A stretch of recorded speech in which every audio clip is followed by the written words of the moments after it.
Hey kids, let me ask you, do you watch the news often? Have you attended a school in your life? You ever look at a dollar? If the answer to any of these questions is yes, then chances are you're familiar with at least a couple United States presidents. But if you're like me prior to last week, you've probably never heard of a United States emperor. Excuse me, good sir, but I should inform you that we're actually living under an emperor as we speak, at least according to my degree from the University of Reddit. Hey, that's great. Whoa, look over there. It's someone criticizing Elon Musk.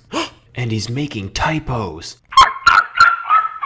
Anyway, let me tell y'all a story about a man named Joshua Norton. Norton was born in England at some point in the 1810s. Very little is known about the guy's younger years other than the fact that he spent most of his youth in South Africa as part of the UK's colonization programs. He came to San Francisco in 1849 with a modest amount of wealth to his name and worked his way up in the real estate and commodities markets to become one of the city's wealthiest citizens. All was normal in the life of Mr. Norton, until one day when he got a little too big for his britches. You see, in 1852, China was facing a huge famine, so they completely banned the export of rice. Naturally, San Fran's rice price began to skyrocket in response to the reduced supply, peaking at 36 cents per pound. Norton saw this and decided to buy a $25,000 rice shipment from Peru at 12 cents per pound, thinking he'd corner the market. Keep in mind, that's around $750,000 in today's money. Little did he know, that wasn't the only shipment coming out of Peru, and by the time he was able to sell it, rice was already back down to 3 cents a pound. Now, according to my calculations, that put Norton at a net loss of a whole frickin' lot. He subsequently got into a years-long court battle with the vendor who sold him the shipment, which only cost him more money, and ultimately left the man destitute. So, Norton did what anybody would do after losing everything. He drank a nice hefty dose of fuck it all and said, you know what? The courts can eat my shorts, the house can eat my blouse, Peru can eat my shoe. I declare myself emperor of these United States. And I'm telling every newspaper in the city about it. And then he did. Now, the papers could have just been like, what a lunatic, and that would have been the end of it. But instead they said, you know what? This guy's kind of a meme. Let's publish his declaration, just for gits and shiggles. People across the city had their laughs, and Norton's rise to power began. From here, he issued several more commands to the media, and unlike nowadays, people loved having regular Norton updates shoved in their face. Among these announcements was a decree in 1859 to formally abolish the United States Congress. He also gave out a mandate to both the Protestant and Roman Catholic churches to formally ordain him as emperor. Although these edicts were ultimately ignored by the powers they were addressed to, they still served to build Norton's reputation around the city, and before long he was a fully fledged local celebrity. He was easily recognized by passerby, typically sporting a blue naval uniform and a beaver hat with a peacock feather in it. Pretty soon, Norton could expect to receive the royal treatment wherever he went. People started to address him formally on the streets, he got to ride public transport for free, and he even got occasional tax payments from people sympathetic to his impoverished living situation. Oh, and get this, Norton became so famous that toy stores in the city began selling dolls of the man for kids to play with. How many people can you think of that were so legendary that they got dolls made after them? You got Emperor Norton, Mr. T, and the bear that Teddy Roosevelt decided not to shoot. That's it, really. Also, though not backed by actual law in any way, his declarations came to be taken relatively seriously by the populace around him. For example, according to Norton, saying Frisco instead of San Francisco would be punishable by a $25 fine. Talk to any Frisco native and you'll find that this attitude survives to this day. With the help of a local printing firm, Norton even issued his own currency, which was actually accepted by many residents of the city, despite having no backing behind it whatsoever. In fact, a few Norton bucks are still floating around today as highly valued collector's items. I tried doing the same thing a while back, but unfortunately, Onella rubles are still only worth their weight in Onella rubles. Of course, it wasn't all magpies and molasses for our good friend Josh. He was once arrested by a policeman named Armand Barbier, who wanted to throw him in an asylum for his apparent insanity. Needless to say, when the public caught wind of this, they lost their fucking minds. Irate citizens wrote complaints in droves. All the newspapers published scathing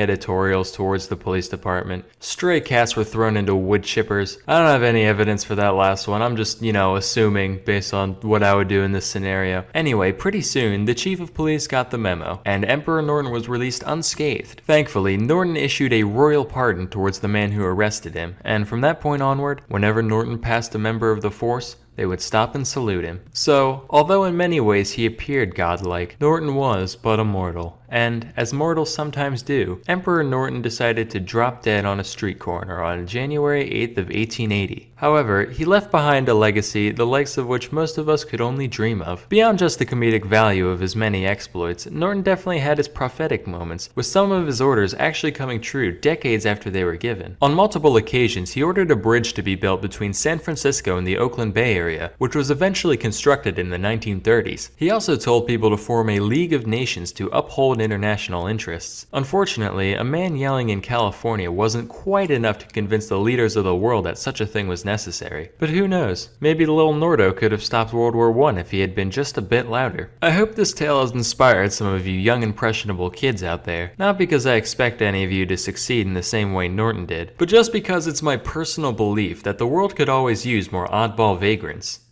Wait a minute. Oddball vagrants. Product placement. That's all for today. Till next time, I'm Sam and Nella, and thank you for watching.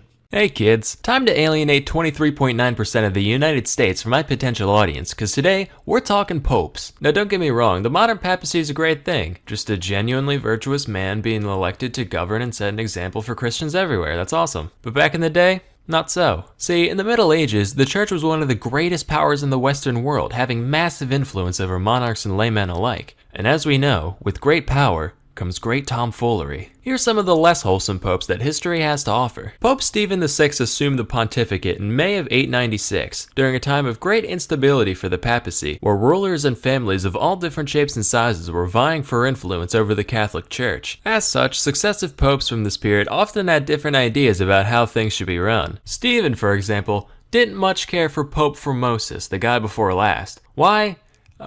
It's complicated. Even if I could wrap my head around all this, it'd probably be boring as hell, so just take it on good faith that Steve had a lot of beef with Formosus. So much beef, or as we call it papal bull, that Stephen couldn't even be happy that the dude was already dead. So he had the 8-month-old corpse of Formosus dug up, dressed up in pope clothes, sat down on a throne, and literally put on trial, with a deacon appointed to give all his responses for him. So you thought you could get away from the law with that little dying stunt of yours? Well, tell me, Mr. Thrombosis, did you violate canon law, commit perjury, and pretend to be a bishop when you weren't? Yes, pasta fazool, I am a fool. I've heard all I need to hear. This court finds you guilty, and everything you did as pope, we legally declare to be fake and dumb and stupid and dumb. Now throw him in the river. What? The river? Can he do that? See the hat? That means I'm Pope. P-O-O-P Pope. You better 3-point that bitch into the briny deep right quick, or I'm gonna raise hell.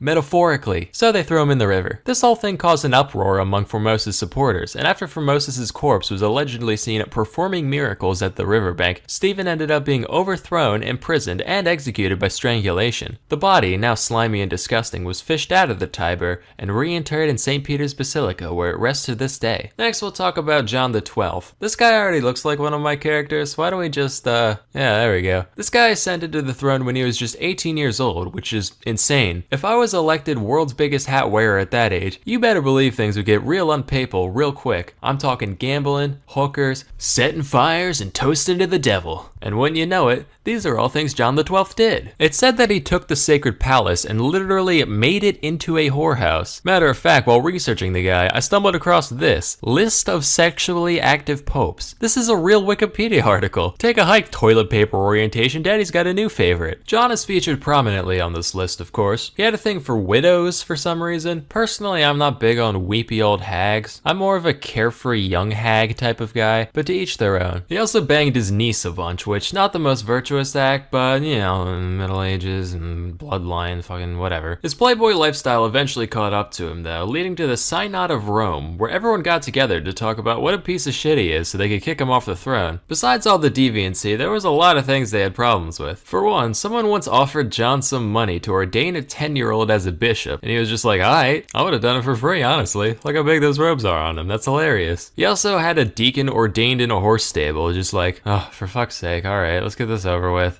Shouldn't we be doing this in like A church? Listen, bucko, if it's good enough for Jesus to be born in, it's good enough for you to have your little cardinal party. No, sir, not cardinal, he's just a deacon. Not if you keep running your mouth, you aren't. He also liked going on hunting trips now and then, generally considered to be something popes don't do. Although my suspicion is that they were just tired of cleaning his big stupid camo hat every time. Probably his worst act, though, was putting on a helmet, followed closely in second by the time one of his subdeacons got on his nerves, so he literally cut off his dick and murdered him. So between all this and some conflicts with Otto I of the Holy Roman Empire, John was uncanonically ousted in 963. Except as soon as Otto left Rome, nobody was there to pressure him off physically anymore. So John was like, lol, just kidding, rounded up all his groupies, kicked the new pope off the throne, and continued his role like nothing happened by early 964. But just a few months later, fate caught up with John, and he died the way he lived. Committing adultery. Now let's be real, we all have our little guilty pleasures in life. Some people like a nice bag of Cheetos, others like scented candles, or poorly drawn educational videos. Alexander VI liked watching horses fuck. According to Vatican chronicler Johann Burckhardt, he would specifically arrange for his stallions to be introduced to mares in heat outside his palace, and he'd stand up on his balcony to watch them violently mate, which just tickled him pink for some fucking reason, and he'd laugh uproariously during the entire spectacle. He also once threw a party in the palace called the Banquet of Chestnuts, also referred to as the Joust of Whores. Wait a minute, horse jousting, horses banging. Was dyslexia a thing back then? Nah, but during the banquet, Alexander had 50 of Rome's finest raggedy harlots line up and strip down for him and his guests, which, by the way, included 2 of his children, which, by the way, he had many children, but at this point hardly a concern. Guests began throwing chestnuts at the ladies, who got down on their hands and knees and scrambled frantically, like the cook at Denny's when I held him at gunpoint, trying to collect as many as they could. After this went on for a while, Alexander was like, alright kiddos, game time. Whoever can bang the most broads before the night's over wins Rome's finest silks, and the only condition is that anybody who makes a joke about nutting on someone's chest gets disqualified. It's too easy. This is all according to that one Johann guy, mind you. Some secondary sources differ pretty significantly on the more lurid details of all this, so do take it with a grain of salt. But at the same time, this guy was the official record taker for the ceremonies he was involved with, so it seems equally likely to me that the other guys just wanted to save a bit of face, but who knows. Anyway, that's all for today. Till next time, I'm Sam and Nella, and thank you for watching. Hey kids, you've probably seen this scene in TV or movies at some point. A couple of people end up stranded on a desert island, totally isolated from all civilization. It seems like there's no hope for survival, but then one of them looks 3 feet to the left and, oh my god, it's a tree full of fully grown, plump, delicious, smiling, golden-skinned bananas. Amazing. We're saved for the time being. Hey, don't eat those. They're made of lies. See? Listen, why do fruit exist? For a delicious, nutritious snack for humans and animals alike to enjoy?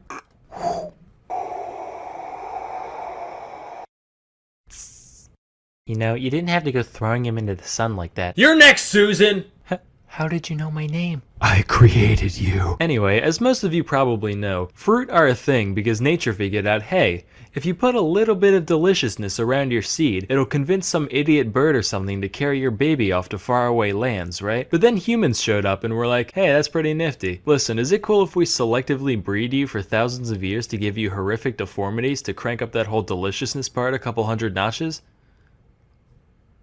Alright, cool. Let's take a look at bananas, specifically the Cavendish variety that we all know and love. On the inside, we got like 2% seeds, 93% delectable banana meat, and 5% that brown part at the bottom that your mom says is perfectly fine to eat but you still don't trust. Great for a snack, terrible for reproducing efficiently. Meanwhile, check out the thing on the right here. That's Musa acuminata, one of the suspected ancestors of today's nanners. Much smaller and jam-packed with seeds, with just enough flesh in there to make it worth some smelly primate's time to crack open a yellow one with the boys. Here's another wild type banana, Musa balbesiana. Less sweet, way starchier, harder to get into, hella seeds, same shit different day really. But hey, if you stick that boy in the ground, you've got an okay chance of making a new banana tree. You bury a modern banana, all you're gonna end up with is a dirty banana. And not that one club in Miami, I mean an actual dirty banana. That's because, like a lot of cultivated fruit, culinary bananas are so inbred and malformed that they can't produce offspring even if they wanted to. So, word of advice for you men out there, if ever a lady points out how poorly endowed you are, just show her this JPEG. She'll say, wow, I didn't realize it was so potent and fertile. You really opened my eyes, thank you. Bananas aren't the only piece of produce to follow this pattern though, not by a long shot. For example, take the watermelon. According to Monsanto, everybody's favorite corporation, the first evidence of human cultivation of the watermelon dates back to Egypt around 5,000 years ago. Back then, they were only 2 inches in diameter, around the size of a tennis ball. The flesh was supposedly tough and bitter, much like that of a tennis ball. Of course, just as the growth of a delicious green baby takes time, so too did the evolution of the modern watermelon. In fact, even as late as the mid-1600s, watermelons looked way different from what we have today, as shown by this painting by Giovanni Stanchi. Notice the thicker rind, the larger seeds, and the weird segmentation on the inside. Definitely a cooler still life subject, but ultimately inferior as a summertime snack. How about vegetables? Tell me, do you enjoy cabbage, Brussels sprouts, kale, collard greens, broccoli, or cauliflower? I mean, I guess I like broccoli and cauliflower. The rest are kind of gross though. Wrong! All 6 of these vegetables are actually the same thing. That means you like them all. That's not how that works. I'll be good. Anyway, these veggies are all just cultivars of the same species, Brassica oleracea, otherwise known as wild cabbage. Every part of the plant is edible to some extent, but there's not much of it to go around. So a bunch of different people throughout history said, alright, what if we just take one specific part of the plant and go fucking insane with it? And that's what they did. Those who bred for giant leaves got kale, going for huge dense flower buds gets you broccoli, juicy engorged lateral leaf buds equal Brussels sprouts, etc. Speaking of segues, let's check out eggplants. The OG eggplant was first domesticated in India, where it can still be found in the wild today. It looks nothing like an eggplant though. They actually resemble little green berries the size of grapes. The only thing it seems to have in common with the classic purple eggplant is how little both of them have in common with an egg. However, if we add the RGB percentage values of their color and merge their shapes, we do get what looks approximately like an egg. So I guess that solves that mystery. This whole transformation really is a testament to man's greatness though. That's like starting out with a frog and selectively breeding them until you end up with Grimace from McDonald's lore. Speaking of which, did you know Grimace used to be evil and have 4 arms? This is a real thing. I'd like to think that when they lopped off his extra limbs, all his evil energy went with him, and now there's just 2 plump purple cylinders scampering around the countryside waiting to pull unsuspecting kids under ball pits, never to be seen again. That's just my McDonald's headcanon though. Anyway, back to whatever we were talking about. Next is corn, or sorry, maize. I call it corn like a normal person. If it was supposed to be called maize, these would be called mazes. Obviously, that's like the perfect opportunity, but they're not, so put an etymological sock in it. Or stocking. Anyway, I was totally expecting old corn to look like those baby corns you find in Chinese food and literally nowhere else. Turns out those actually are just baby corns. One suspected ancestor of corn is known as teosinte, which looks like this. Gee whiz, Sam, that sure does look like garbage. Good eye, Billy. That's because it was garbage. Whereas modern corn has a kernel count in the hundreds, teosinte only has 5 to 12, with each one being encased in a hard shell that's basically impossible to get into short of boiling it or chipping a tooth. The fact that people decided to domesticate it in the first place makes sense once you realize that most grains are basically the same thing. But honestly, that just makes me wish people figured out how to turn a piece of wheat into a big chunk of whatever to gnaw on. This whole thing disappointed me so much that I actually moved it to the top of my list of reasons not to visit the Mayans if I ever get a time machine. Nonetheless, as you can see, human endeavor can accomplish amazing things. And just as a few thousand years of selective breeding can turn this into this, a few hours of learning a week can turn you into, you know, a more talented and interesting version of you. Anyway, till next time, I'm Sam and Nella, and thank you for watching. Hey kids, if you've ever been Black Friday shopping or visited the Diablo subreddit recently, chances are you've encountered mass hysteria at some point. Mass hysteria is known medically as mass psychogenic illness, or MPI for short. It's basically just when a bunch of people start acting a fool for no discernible reason other than maybe a stressful environment. Being that this sort of thing is naturally very noticeable, there's loads of documented cases found all throughout history. Let's take a look at a few. This first one is what made me make this video in the first place. So one day sometime in the Middle Ages, a group of nuns in a French convent were enjoying a quiet, uneventful day, until one of them decided to start meowing. You know, like a cat. You'd think this would last all of 4 seconds before another nun was like, "Excuse me, Sister Gertrude, would you kindly cut the shit?" But instead, another nun joined in, and another, until basically the entire nunnery was exchanging mouths like a group of communist trading card enthusiasts. This wasn't just a one-time thing either, it basically became integrated into their way of life. It's said that on a given day, they would stand there meowing in each other's faces for hours at a time. Could you imagine being the first outsider to witness this? You might laugh now, but as they say, everybody gangsta till the nuns start meowing. I'd void my bowels and move to Malaysia without even thinking. Miles more terrifying than this pile of garbage. As you can imagine though, after a while it stopped being scary and just got annoying, leading to the neighbors calling in a band of soldiers to deal with the situation. Hey guys, can we talk to you for a sec about Yeah, that. All due respect, but we have orders to literally beat the hell out of you with whips till you start acting like people again. Sorry sir, it's just force of habit. Haha, habit. Seriously though, we would rather go to hell for throttling a gaggle of nuns than put up with another minute of your bullshit, caprese? Our next event took place in the parish of Fatima, Portugal in the year 1917. It all started with 3 shepherd children, ages 10, 9, and 7 respectively. They were like, "Greetings, fellow Portugueseites.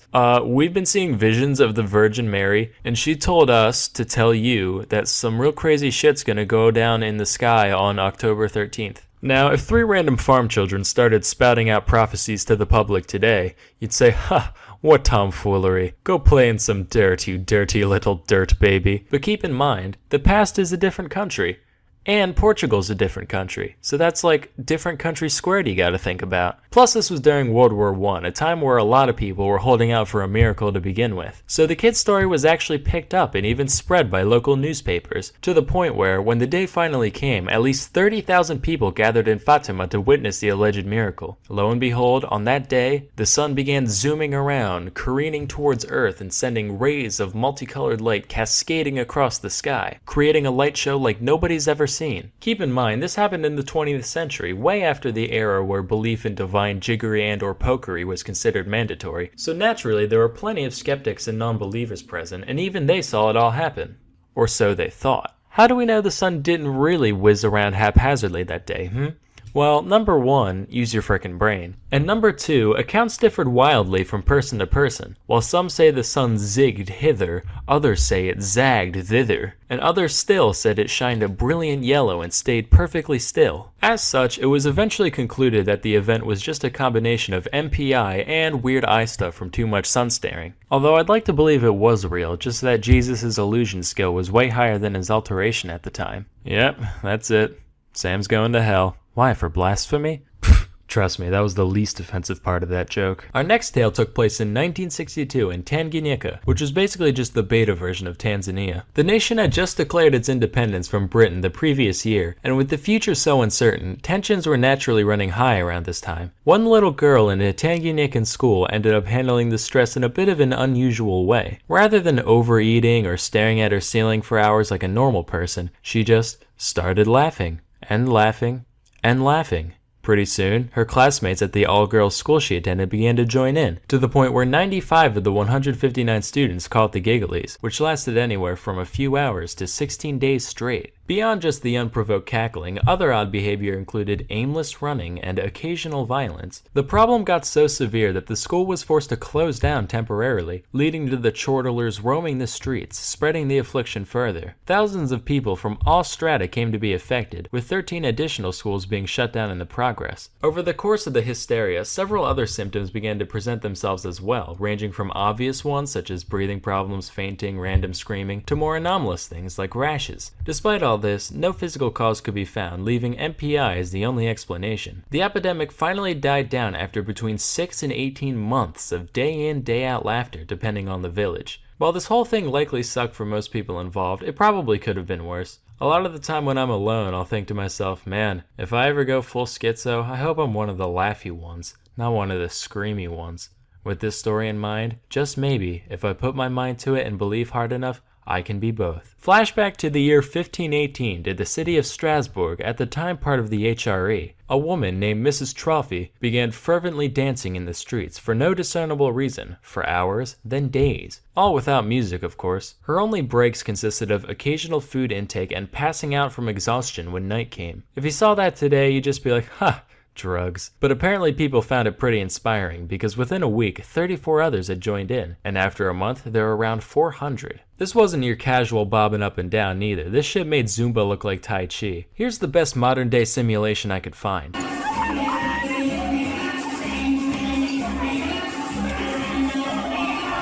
Now imagine that both of those people were the same person and you got the dancing plague. This would take a toll on any healthy person, let alone a medieval city dweller, but despite bleeding feet and aching bones, they just kept going. In fact, they went so hard for so long that a good portion straight up fucking died from cardiac arrest. It got to the point where around 15 dancers were kicking the bucket every day before the city decided they had to do something about it. They managed to rule out any divine or supernatural causes, which was necessary just because, back in medieval times, it was fucking stupid. They eventually surmised that it was a natural disease caused by too much hot blood, as per that whole four humors thing that was popular at the time. As for a cure, their prescription was, get this, more dancing. I can see where they were coming from. It's pretty sound logic. If you got a song stuck in your head, you play it till you're sick of it, same kind of thing. But here's where they goofed. The authorities actually went out of their way to facilitate the dancing, setting up a big stage area and even hiring musicians to keep the afflicted moving. All this achieved was attracting more passerby who were like, man, mass psychogenic illness looks frickin' epic, let's get in on that, causing the contagion to become even more widespread. Seeing that their solution backfired, the city then went the other way and completely banned any public dancing. Those who still showed signs of the mania were subsequently carted off to the Shrine of St. Vitus, where an exorcism-like ritual was performed on them. This ended up being highly effective, presumably for no other reason than that the dancers believed it would work, and after nearly 2 months, the plague was quelled. While this whole thing was most likely a case of good old-fashioned MPI, some historians believe it might have been egged on in part by ergotism, a state of psychosis brought on by eating tainted bread, which I talked a little bit about in this video. Ding! Anyway, that's all for today. Till next time, I'm Sam and Nella, and thank you for watching. Hey kids, today I'll be teaching you how to read these things. The symbol is technically known as NFPA 704, but nobody really calls it that. Most people refer to it as a fire diamond, or a safety square, or if you're British, a figmenty pigmenty crossa tossa, whatever floats your boat. Anyway, when you see the symbol, usually on a door or a container or something, it means there's a hazardous material present, and the numbers and symbols on the diamond give information on exactly how dangerous that material is. So first off, notice the 4 colors, right? Each one represents a different type of hazard. Red is for flammability because fire and burning things are usually red. Yellow is for chemical reactivity, I guess because chemical reactions involve swapping electrons and electricity is yellow, sure. Blue is for health hazards because fuck you. And then white is just extra space for other stuff. So the 3 colored diamonds, or if you want to be politically correct, the African American diamonds, each have a number from 0 to 4. And each of these is like a threat level for that category. If the number is 0, it basically means you'd have to be some kind of professional to manage to fuck things up in that fashion. Sand, for example, has a 0 in its flammability. The only time sand burns is when it's wedged in the cracks of your Speedo for too long. However, please note that the health section does not apply to ingestion. For example, motor oil has a blue rating of 0, but that in no way makes it safe to drink. If the number is 1, that means there's a threat present, but you'd still have to be like an advanced level dumbass in order to really find it. Cellulose, the primary chemical found in paper, has a flammability of 1, so don't, hold it over a fire for a while, and you'll be fine. 2 is where things start being kind of a big deal. Capsaicin, the chemical that makes peppers spicy, has a health risk of 2. You finish chopping your jalapenos, and then you go touching your jalapenos. It's not gonna kill you or nothing, but it's gonna mess your day up for sure. If you see a 3, that's when you know you gotta watch out. Gasoline, it's got a flammability of 3, and we all know gasoline. You see gasoline walking by, you better take the cigarette out of your mouth, get the static off your clothes, fix your hair, make yourself presentable, don't make eye contact. That's the only way to keep yourself safe. And then 4 is the highest number on the scale. If you see a 4, the best thing to do is just start walking backwards, because if you're close enough to read that 4, chances are you're not where you need to be. Nitroglycerin has a reactivity of 4. If you soak a tissue in nitroglycerin and give it to your friend to sneeze in, that sneeze will result in his entire goddamn face getting blown off. So yeah, 4s are nothing to sneeze at. Literally. Now let's move on to the bottom bit. Unlike me, this diamond isn't just a big white waste of space. This is the spot for any extra warnings you need to know about. Most of them are pretty self-explanatory, like radiation, or biohazard, or gaze, so I'll just go through a few that aren't as easy to interpret. Take a look at this one. Unless you hear faint mooing while you're reading it, chances are it doesn't mean what you think. OX is short for oxidizer, which is basically something that produces oxygen when exposed to heat. This doesn't sound so bad until you realize that heat plus oxygen rarely ends well for most fuels in the vicinity. If you see this one, it means white people aren't allowed to touch the material. Just kidding. White people are allowed to do whatever they want. It actually means don't mix with water, or else it could explode or multiply or something. Ese means simple asphyxiant, referring to gases like helium. It basically means that while this gas isn't poisonous, it's also, not air. So if you breathe it for too long, you will still die. Alright kids, so now that you know all the ins and outs of these things, let me give you a little quiz. On the left we got a bunch of things, and on the right we have a bunch of fire diamonds. Pause the video now and see if you can match them up correctly. All done?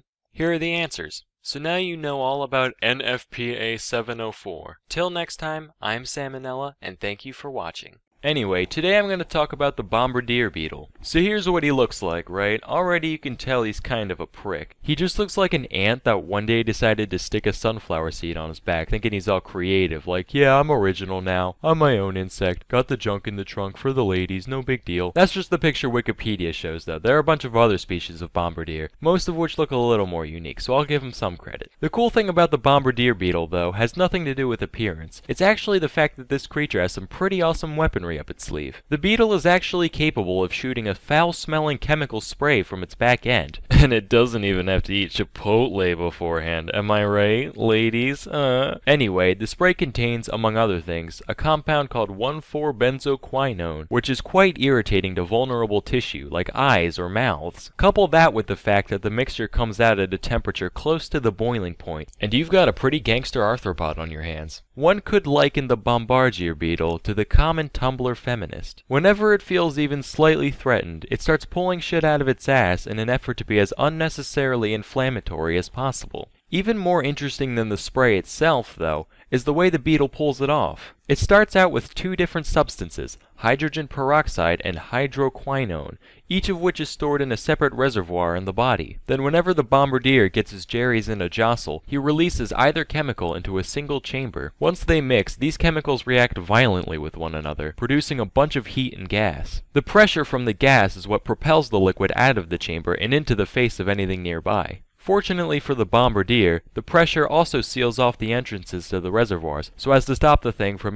blowing itself up. As soon as the pressure's released though, the valves reopen and the process can be repeated. And this whole cycle takes place within the course of a couple milliseconds, meaning the average beetle could fire anywhere from 5 to 20 blasts within a fraction of a second. Once this video is over, you guys should look up some slow-mo videos of the bombardier in action. I can't show you here because of copyright and all, but it's pretty cool, so go check it out. Anyway though, this system of using pressurized gases both to launch projectiles and to regulate the chambering process is actually somewhat similar to how guns like the AK-47 work, so I thought it was pretty neat how this creature managed to evolve something so mechanical in nature. I just hope the NRA doesn't catch wind of these guys. If the government takes away our chemical weapons, only the bombardier beetles will have chemical weapons. Then what, man? Then what? Hey, do you guys remember how the Flintstones always used to use animals as tools? Like that pelican cement mixer, it's all living. Well, it's a shame the writers didn't know about the bombardier beetle, because it would fit right in with their primitive shenanigans. Wilma's walking home late at night, right? Hear someone sneaking up on her, hand on her shoulder, bam! Prehistoric pepper spray. Then when he's down, she whips out the eel, bam! Prehistoric taser. He thinks it's over, little does he know, she's got a cicada on a string around her neck. Bam! Prehistoric rape whistle. Police come, take him to jail, he serves his sentence, after a while he gets granted parole, things finally looking up for him, and that's when they stick the parrot on his shoulder. Bam! Prehistoric Megan's Law. Hey, so I'm kinda new around here, and so legally I'm obligated. He's a pervert. Well, what he means to say is Kitty diddler. what? Okay, first of all, nobody got diddled, let alone Once a rapist, always a rapist. Anyway, what was this episode about? Right, bombardier beetle. So, yeah, that's all for today. Till next time, I'm Sam and Nella, and thank you for watching. Hey kids, let me tell you about Swiss Miss Instant Hot Chocolate and why their packaging is bullshit. So it comes in a box shaped like this, right? And within the box there are individual bags of hot chocolate arranged like this. Already you can see some of this company's incompetence shining through. There is no reason for their box to be double wide. It is a waste of cardboard. Let me prove it. Here's a top-down view, right? Let's say this side is 8 inches, this side is 2 inches. That adds up to 20 inches of cardboard.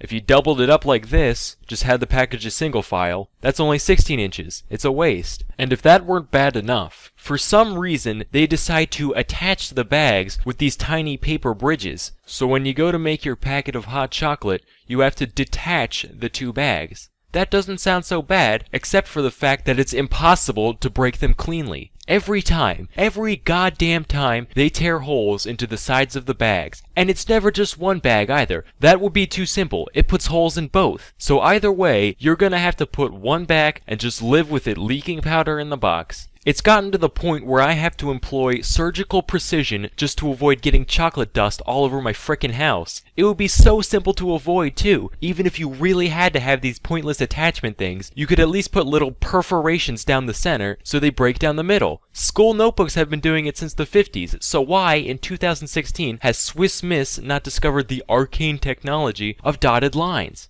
So there's powder everywhere. The cat's looking at you funny because it knows you're pissed off, but at least it's time to enjoy some hot chocolate. You pour your bag into the mug, pour in the hot water, take a sip, and it tastes like piss.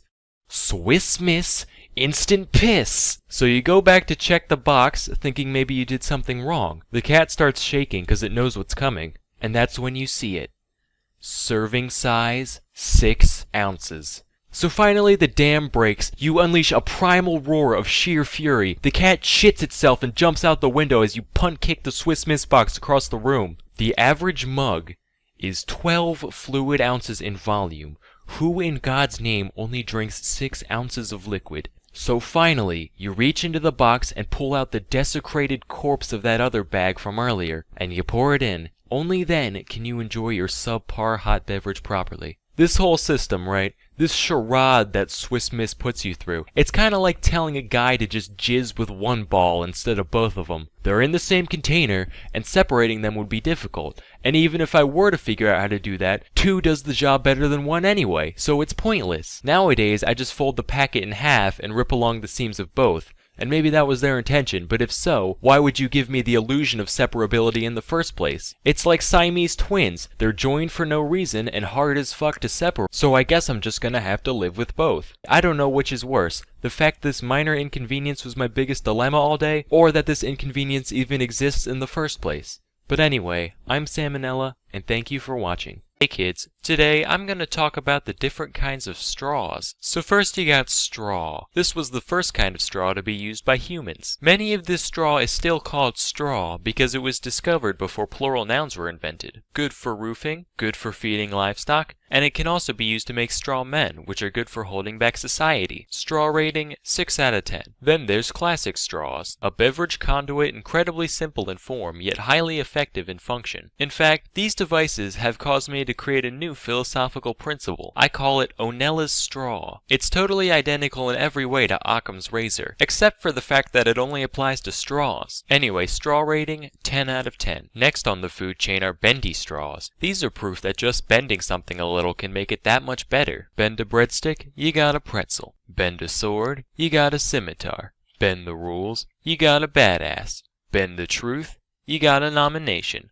Bend a straw, and you've got, a slightly more convenient straw. Straw rating, bendy 10 out of 10. Next is the last straw. I don't really know what it looks like. All I know is that it makes girls never talk to me again. Straw rating, cry wank out of 10. Then you got crazy straws. In the words of Dr. Ian Malcolm, your scientists were so preoccupied with whether or not they could, that they didn't stop to think if they should. This quote is frequently misattributed to having been talking about bringing dinosaurs back to life, when in reality he was talking about the invention of the crazy straw. The crazy straw is a perfect example of humanity's tendency to overdo things just to get our sick kicks. When my gaze falls upon a small child across the room at Olive Garden, gently sipping chocolate milk through a crazy straw, all I see is a misguided youth wasting his life. Straw rating, 9 out of 10. So after all this, I figured, hey, if we already got the crazy straw, we might as well double down here. So I invented something that goes beyond just crazy. I call it the Menace to Society straw. Patent pending. Straw rating, fuck you, God is dead. Out of 10. Anyway, that's all for today. Till next time, I'm Sam and Nella, and thank you for watching. Hey kids, today I'm going to talk about some of the strangest rules, regulations, and ordinances from around the globe. Our first one comes from the United Kingdom. In 1986, Parliament passed what is known as the Salmon Act, which, among other things, made it illegal to handle salmon in suspicious circumstance, whatever that means. Oh Oh shit. Police! Is that fucking fish Jenga? No! Here's another. In many Caribbean countries, it's illegal for a civilian to wear camouflage clothing in public. In other words, you're only allowed to wear really good camouflage. The USA has its fair share of dumb laws, most of which exist on the state level. For example, in Oklahoma, you can be arrested for making an ugly face at a dog. Knowing the average panhandler, it's fortunate that this law doesn't get enforced much, or else half the state would have to brown bag it just by default. And we can check this off. Looking good. Moving on. In the state of Florida, and I don't really know why they'd have to enforce this one, it's considered unlawful to have sex with a porcupine. Police! Hey, guys, it's cool. I'm actually a hedgehog. Oh. Carry on. Another good Florida law, this one really cakes the take. It's illegal for an unmarried female to go skydiving on Sunday. This is how I imagine that law coming into being, right? We need to ban skydiving. Why is that? The sky is God's domain. Us mortals have no right playing in it. I'm pretty sure God doesn't care about people jumping out of planes for fun. Okay, but how about we just ban people God doesn't like from skydiving, like unwed women? That is the most ridiculous thing I have ever heard. What if it's also the Lord's Day?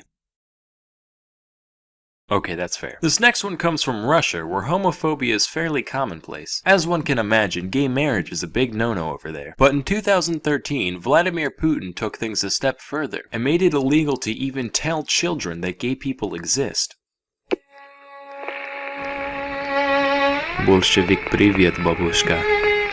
Balaklava Soviet Cossack, Kremlin Boyar, Gulag Rasputin, Rubel Anastasia, Tetris Borscht, Red October. Dostoevsky. Stalingrad Kalishnikov Vodka Adidas Track Pant. Suka Bliat. Apparently, though, that's not the weirdest rule to come out of a former red state. In China, it's actually illegal to reincarnate without the government's permission. Like a lot of Chinese policies, this law was mostly just put in place to piss off Tibet. Still, though, I can see there being a lot of unforeseen consequences here. Come in. Sir, we found this cat in one of the local temples. We suspect it might have been a Buddhist in a past life. Huh. Better execute it just to be safe. By your orders, Captain. Mao. Wait a minute, did you hear that? Mao. There it is again. He said Mao. Oh my god. That must be Chairman Mao reincarnated. Sorry, sir, but the orders have already been given. No! Jesus Christ, you just killed our glorious leader. Oh god, you're right. What have I done?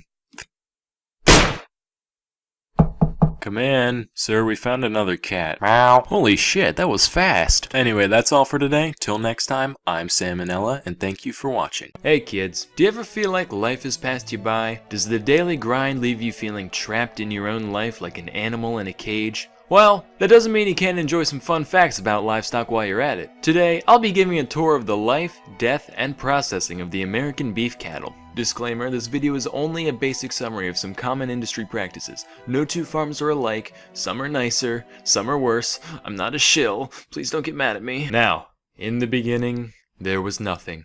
And then God said, "Let there be light!" And it was good.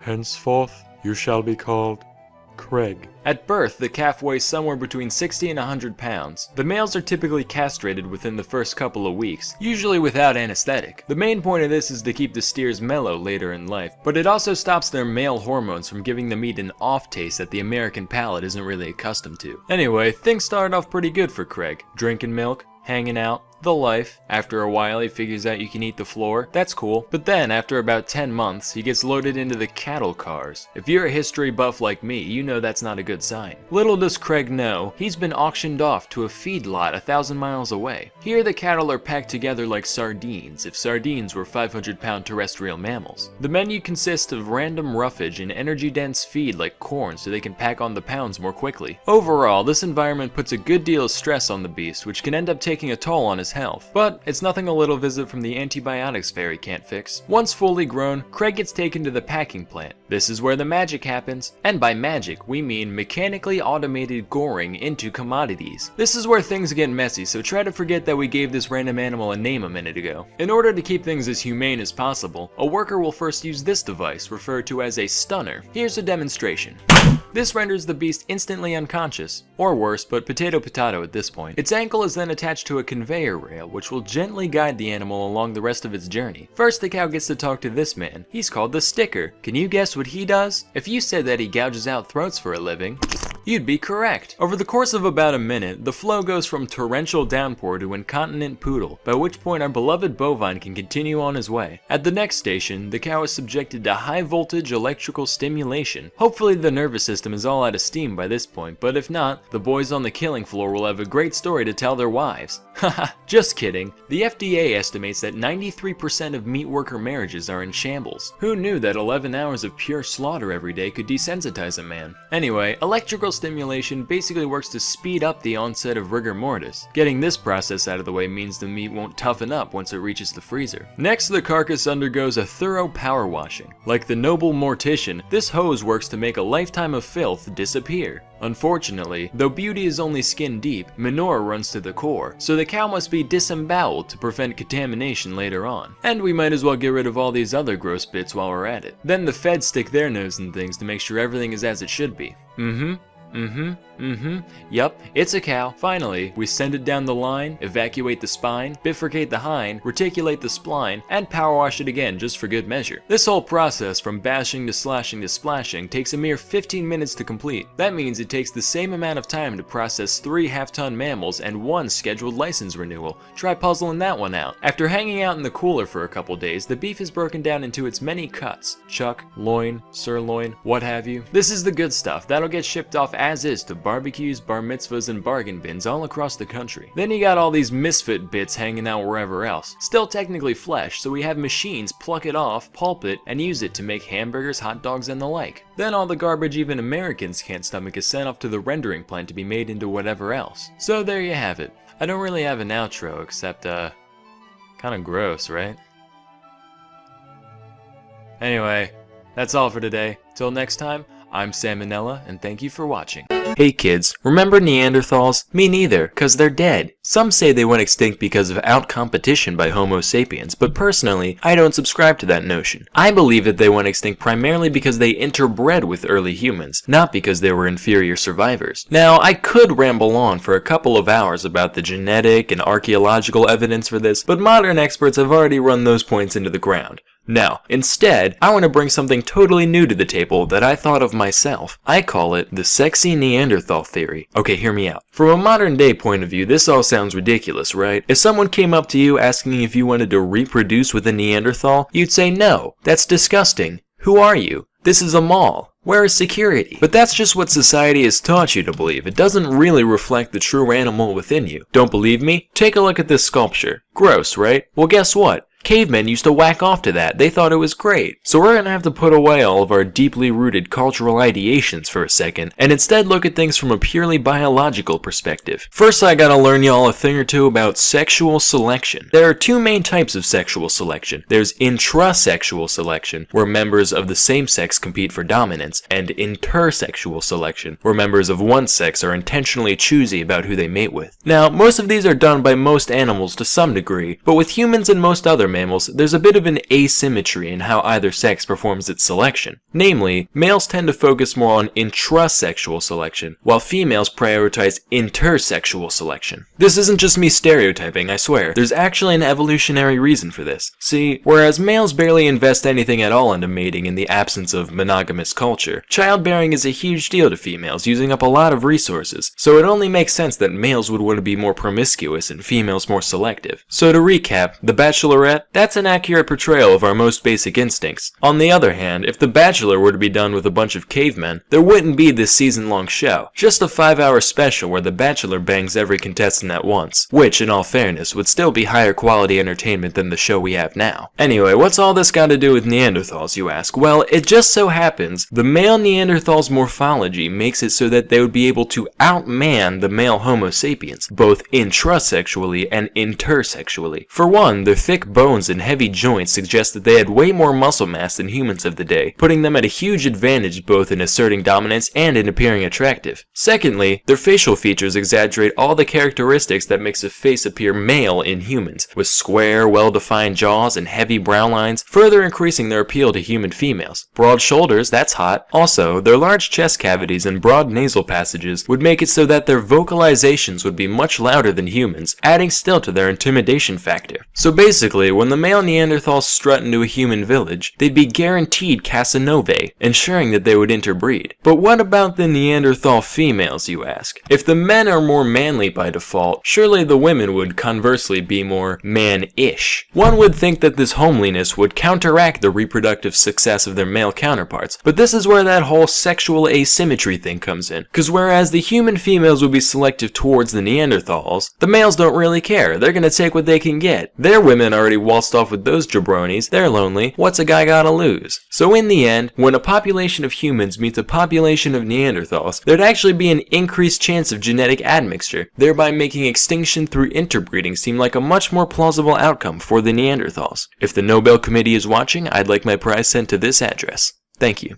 Hey kids, today I'm going to talk about South Sudan. It's the newest country in the world, becoming fully independent just in 2011, so I'm going to explain why the state came into being and what it's like there today. So to understand why South Sudan exists, you kind of have to know a bit about Sudan as a whole. So before 1956, Sudan was under the joint control of Egypt and Britain. At the end of 1955, they gave a declaration of independence and became their own thing. The independence movement, however, was led by this guy, Ismail al-Azhari, and he was like, hey everybody, we are an Arab-oriented Muslim nation. But then like 8 million Sudanese black people were like, whoa now, hold your camels, Ishmael. Us Africans, we ain't all about your Allah. He was like, yeah, well who cares? Oh, I see. So they got into a civil war between the primarily Arab-Muslim North and the traditionally oriented African South. That went on for 16 years until finally the North's like, alright fine, you can do your thing. Like you're still part of Sudan, but you can govern yourself for the most part. We'll take our falafels elsewhere. And that peace treaty lasted 11 years from 1972 to 1983. Eventually, the South was like, well things aren't that bad now, but the Arabs still technically control us, so it could get worse. And I'm not in the mood for any Sharia law anytime soon, so we should probably go back to fighting. So then there was another civil war, which was basically a continuation of the first one, and that ran on from 1983 all the way to 2005, when finally the two sides made a comprehensive peace agreement, which led to South Sudan becoming totally self-governing in 2006. Then after 5 more years of fiddling around with paperwork, South Sudan became a fully fledged independent nation in 2011. So notice how there were 2 civil wars before the South gained independence. I guess you could say 2 coups make a Sudan. So now that they finally got what they want, it must be great to live in South Sudan now, right? No, not really. It's actually just about the worst place you could ever choose to live in. Seriously, if somebody gave me the choice of moving to South Sudan or living the rest of my life with my dick inside an anthill, I'd be slathering on the honey before they even finished their sentence. Let me talk about a few reasons South Sudan sucks so bad. First, let me talk about ethnic groups. Europe, as we all know, contains a lot of ethnic groups. Scots, Serbs, Slovaks, Slovenes, Spaniards, Swedes. And those are just the big ones that start with S. There's like 100 others. The same is true with Africa. There are thousands of localized ethnic groups sprinkled all over the continent, whether or not you could tell from first glance. As such, South Sudan is home to a bunch of different peoples, each with their own languages and customs. And these groups have a long history of disagreeing with each other, like they don't get along much. So that's one thing. Second, remember how South Sudan was at war with the North for basically all of the past half a century? Well, as a result, the whole place is pretty geared for war and not much else. Their infrastructure is abysmal and they've got all these guns just lying around waiting to be shot at something. Third, South Sudan has a bunch of oil reserves in different locations around the nation, and we all know how much people like oil. Everybody wants control of whatever wells they can get. So between these 3 things, the whole place is basically one big whirlpool of chaos. At any given time, the South Sudan government is at war with at least 7 different armed groups from around around the country, each of which is also at war with the other groups. And if that's not enough of a shitstorm, the government ended up basically splitting in two in 2013. This is what happened. So you've got the president, his name is Salva Kiir, and yes, he does actually wear a hat like this. It was a gift from George Bush, true story. And then the vice president, his name is Riek Machar. I'm probably saying those wrong, but it's fine. They don't have internet in South Sudan, so nobody can call me out here. So anyway, Salva Kiir, he's very aware of the fact that the country's in a very precarious spot at the moment. So he starts taking greater control of the government and the military, dismissing old people and installing those that he sees fit. And so Riek Machar, he's like, well, gee whiz, Salva Kiir, for someone who calls himself a president, that's pretty dictatory of you. Well, for someone who calls himself the vice president, that's pretty annoying assholey of you. Sir, all I'm saying is, I'm getting pretty sick of you and that gay hat of yours. I'm not wearing a hat. As president of South Sudan, I order you to put on a hat.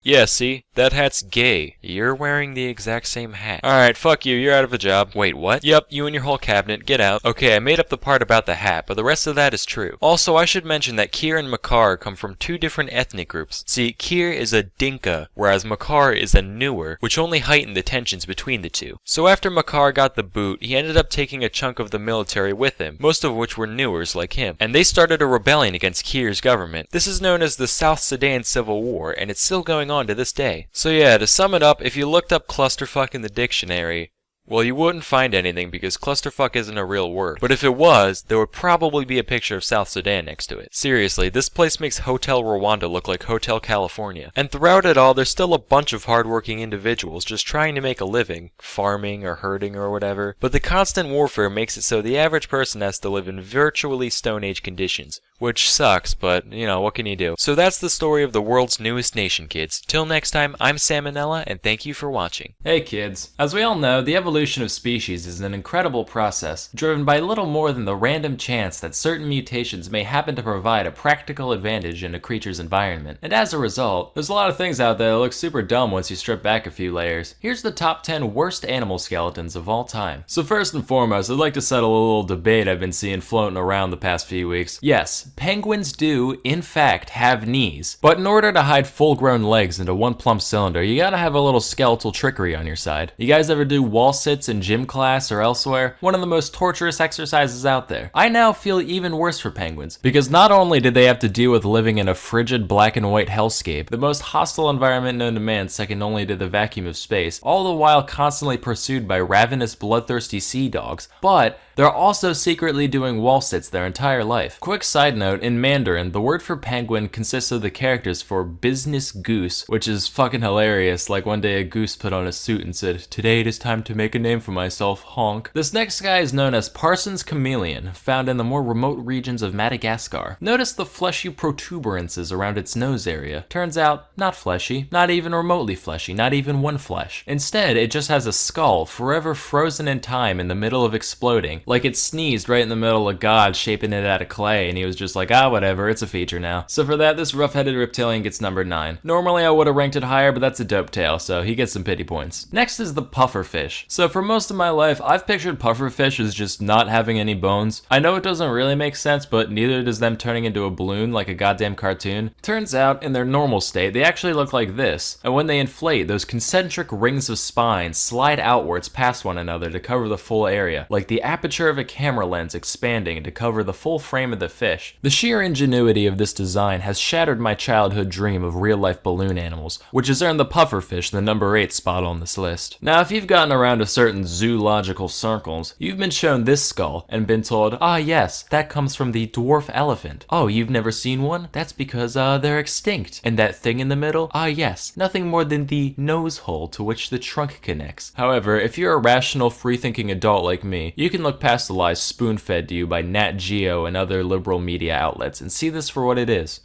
A cyclops. Next is the orca, otherwise known as the killer whale, the panda torpedo, or the SeaWorld slave. Its skeleton is fairly normal at first glance, but check out this little thing under here. That little bony blip is actually all that remains of the legs and pelvis of the orca from when it evolved from land mammals. Personally, I think that's highly disrespectful to their ancestors. Like, they could have taken the seal route and used those legs for good in the water, but instead these sea cowards said, no thanks, we're gonna undo all that evolution and just be bigger, smarter, warmer fish again. But hey, we'll keep this little little piece of nothing just to remember you guys by. Truthfully, I could have chosen almost any cetacean to pick on for this, but the orca's face also reminds me of SCP-682, which is the most OP overrated shit out there, so he gets the number 6 spot. Moving on, now bear with me here. In every other mammal on Earth, the canine teeth point downward from the gum to the mouth. You know, like a tooth. But this guy, known as the Babirusa, said "huh," and decided to have them grow up through the entirety of its fucking snoot and out the other end, which is the most nonsensical thing I've ever seen. Like, toenails out the front? How cliche. Let's make them go through the whole foot instead. Look, now I can kick good behind me. That's not all though. These tusks also keep growing for the creature's entire life, which isn't a problem in and of itself, right? Rodents, they keep chewing stuff to wear them down. Alligators, they just let them fall out now and then. But the Babirusa's like,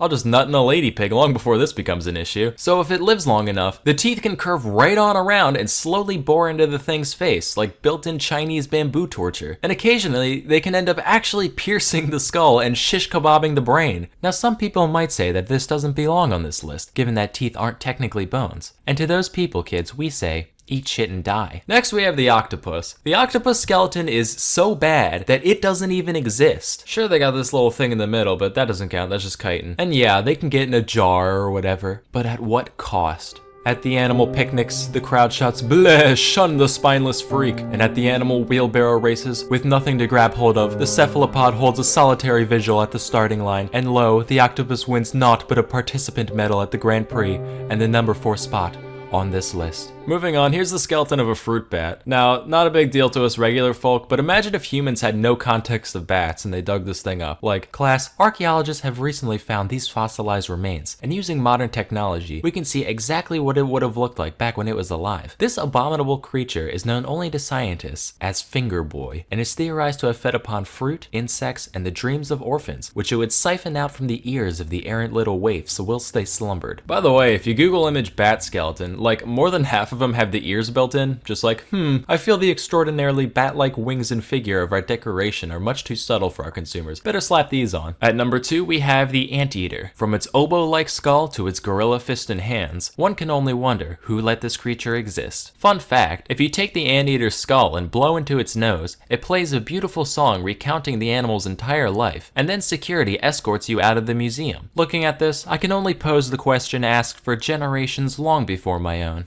That being, why the long face? Before we get to the number 1 spot, here's a few honorable mentions. The wolf eel. The ostrich. This human-cat hybrid I found on a tabloid site. And of course, the mermaid.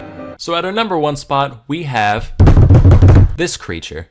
That's supposed to be a mirror. I know most of you can't see yourself in it on account of your filthy Dorito-smeared screen, so just take my word for it. So what's wrong with humans, you ask? Well, a lot of things, but for now, let's stick to the skeleton. First off, these bones right here, these are known as the metatarsals. All part of the foot, right? No, that's a bunch of primate propaganda. In most other groups of land mammals, what we'd consider our ankles is actually the quote-unquote knee of the animal. Thanks a lot, walking upright. Also, it's estimated that around 80% of people will experience chronic back pain at some point in their life. Thanks a lot, walking upright. Lastly, probably something you've heard about at some point, our skull to pelvis ratio. For most animals, giving birth, not a big deal. Small heads, wide hips, mazel tov. But check out the big brain on Brett. Throws a real monkey wrench in the works there. For a while it led to some problems till those extra brains figured out how to work around it, so I guess you win this round, humans. But that doesn't stop you from also winning the number 1 spot on the worst skeletons of all time. But hey, just cause you'll forever be flawed on the inside, doesn't mean you can't improve yourself on the outside. Anyway, that's all for today. Till next time, I'm Sam and Nella, and I'm still scared of swine flu.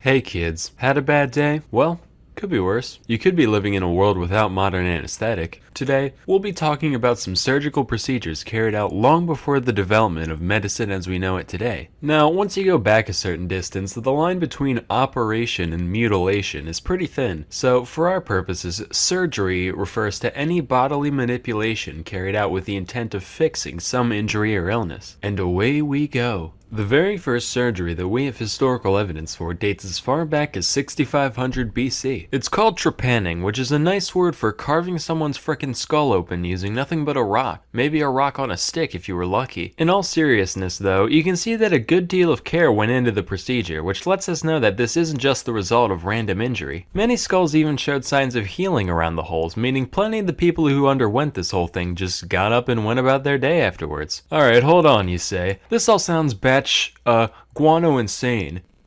No way this was that common of an occurrence. Well, friend, if you've been watching this channel long enough, you should know that if you give human beings the benefit of the doubt, chances are they'll prove you wrong. In fact, so far, over 1,500 trepanned skulls have been dug up all across the globe, from Europe to China and even the Americas. This means that between 5 and 10% of all skulls that we've found from the Neolithic period have had at least one man-made hole scraped into them. To put it this way, based on that data, there's a greater probability of someone born in the late Stone Age having their brain matter exposed by some shaman with a chunk of flint than someone born in the USA being a redhead. To this day, nobody really knows why this was such a common practice, but most theories tend to revolve around the idea of releasing some kind of dark supernatural force from the patient. Man, I'm getting real sick of all these evil entities infecting our minds and bodies. Huh, you can say that again. I tell you, I need these demons like I need a hole in the head.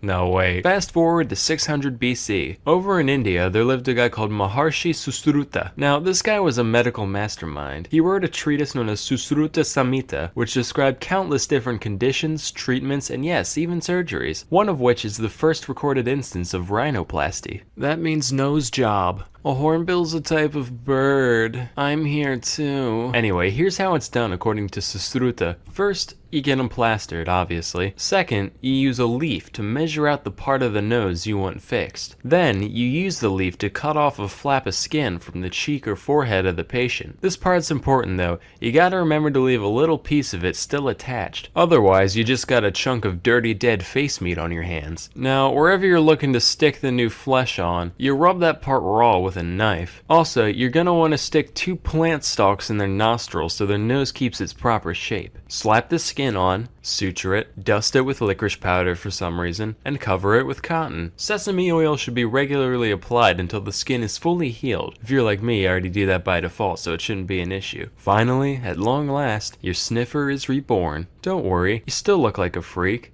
Just slightly less so. Moving on, our next surgery took place in 10th century Spain on Sancho I of Leon, otherwise known as Sancho the Fat. Now, normally back in the day, having some meat on your bones was a sign of wealth and power and all that, but this guy was like TLC documentary tier, to the point where he could hardly function as a human being. So his constituents said, "Greetings, your thickness. Yeah, you can't be king anymore on account of you keep breaking every horse we give you, and nobody wants to wash between your accordion-like neck folds no more." After his adipose got him deposed, Sancho decided to seek medical help for his condition, under the oversight of well-reputed physician Hasdai ibn Shaprut, which is an anagram for paintbrush aids. Now, if there's one thing that medieval man understood, it's practicality. Lap band, gastric bypass, belly balloon, these all exist to help people who don't have the self-control to stop eating so much on their own. But Dr. Chapadout didn't believe in beating around the bush. He said, well, why don't we just stop the patient from shoving food into his own greasy maw in the first place? And decided to just up and stitch the dude's lips together. After the operation, the only nutrients that Sancho received came through a straw, in the form of a mixture known as thoriaca, which was a complex blend of several herbs, fruits, and seeds, including opium. It was basically the closest thing you could find to lean at the time, and lean he became, losing around half his weight before ascending to the throne once more. So this is the part of the video where I pander to the desires of the audience. If there's one thing I know you internet people can't get enough of, it's things going inside people's eyeballs.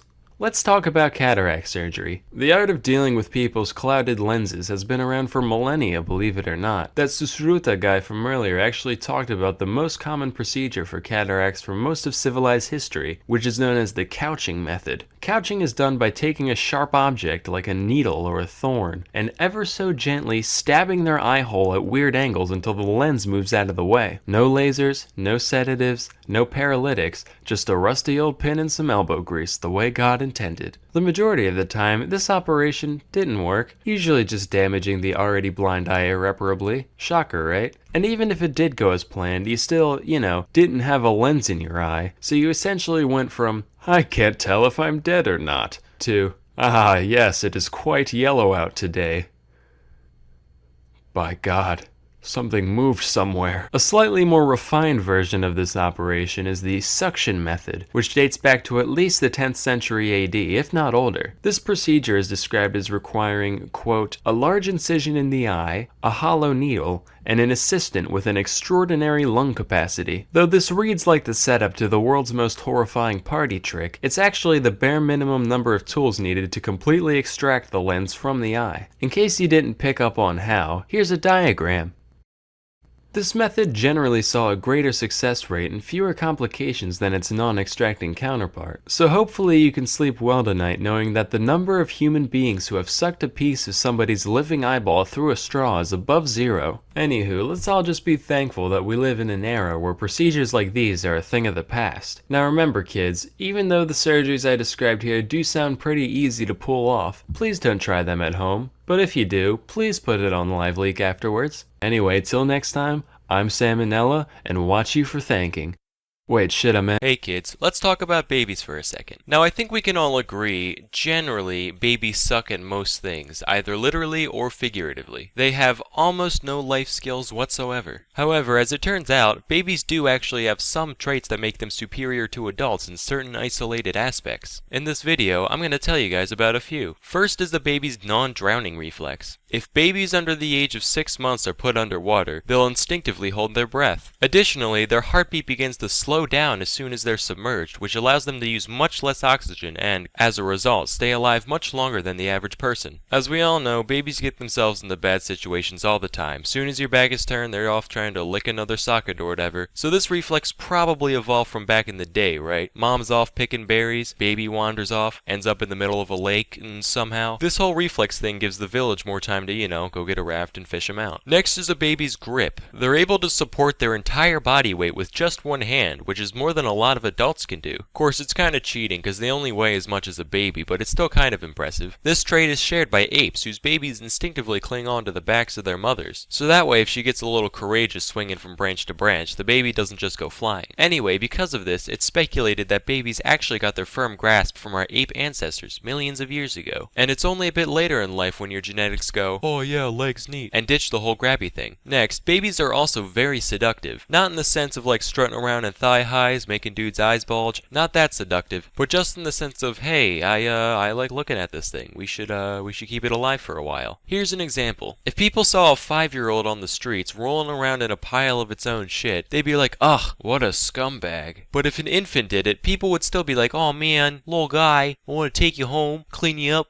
put you in little hats. Yeah, it has to do with a baby's facial features like their large forehead and eyes, which set off a bunch of baby caring instincts in our brains, causing us to perceive cuteness. It's only when they hit like 2 or 3 when that all goes down the shitter. Lastly, babies have a surprisingly good concept of morality. According to a study by Yale University's Infant Cognition Center, babies are born with an innate sense of right and wrong. Here's how the study went, right? So first they put on a puppet show for the baby with these 2 rabbit dolls, and they made one of them act nice and the other one act like a dick. Then at the end of the show, the babies were offered either puppet, and in almost every case, the babies took the nice one. And you might say a strong grip on morality doesn't qualify as a superpower. Personally, I disagree. People are terrible at keeping their basic sense of right and wrong unless their society maintains it for them. Let me give an example. A few days ago in the Philippines, the president of the entire country basically said, hey, we should just start murdering every drug addict alive. Right now. And this isn't seen as insane over there. No, millions of Filipinos are now on board with this. It is fucked. You see, babies lack the mental capacity to justify atrocities with shit like it's about the greater good, They have no prejudice. They just see people as people. And honestly, I think we could all learn a thing or two from that. Not to get all George Carlin-y on you guys or anything. Anyway, that's all for today. Till next time, I'm Sam and Nella, and thank you for watching. Hey kids, today I'll be discussing the alcoholic equivalents of the various allotropes of carbon. For those of you that don't know, an allotrope is just the various forms that carbon atoms can arrange themselves into. But anyway, let's get started. So amorphous carbon is like beer. It's the first form to ever be produced by humans, likely by accident. It's also the weakest form. It has a bunch of varieties, most of which taste terrible, and you need a whole lot of it if you want to have a good cookout. Graphite is like wine. It's almost as old as amorphous carbon, having been used by humans since ancient times. However, it's significantly stronger. Up until recently, only the rich could really get much enjoyment out of it, but today, most individuals can use it if they choose, but not all varieties are equal. Diamond is like vodka. First of all, it's very strong, the strongest form that's likely to be found in the average household. It's typically valued based on its purity and clarity, though flavored varieties do exist. Though it can be manufactured right here at home, most people seem to prefer it when it's from far-off lands. And remember never to use too much of it or else you might regret it later. Graphene is like brandy. It's similar to graphite in structure, but it's put through a process to make it more pure, and as a result, it's much stronger. Fullerenes are like absinthe. It's not as mainstream as the other varieties, mostly only being used by the intellectual types. It's also claimed to have a bunch of properties not shared by any other form out there. But despite all its hype, it has little real-world application currently. Finally, carbine is like pure alcohol. Despite its simplicity, it's extremely difficult to produce with current methods except in very small amounts. If you were to have a bunch of it, however, it would be more than twice as strong as diamonds. Hopefully, this forced analogy has been at least vaguely informational. But anyway, that's all for today.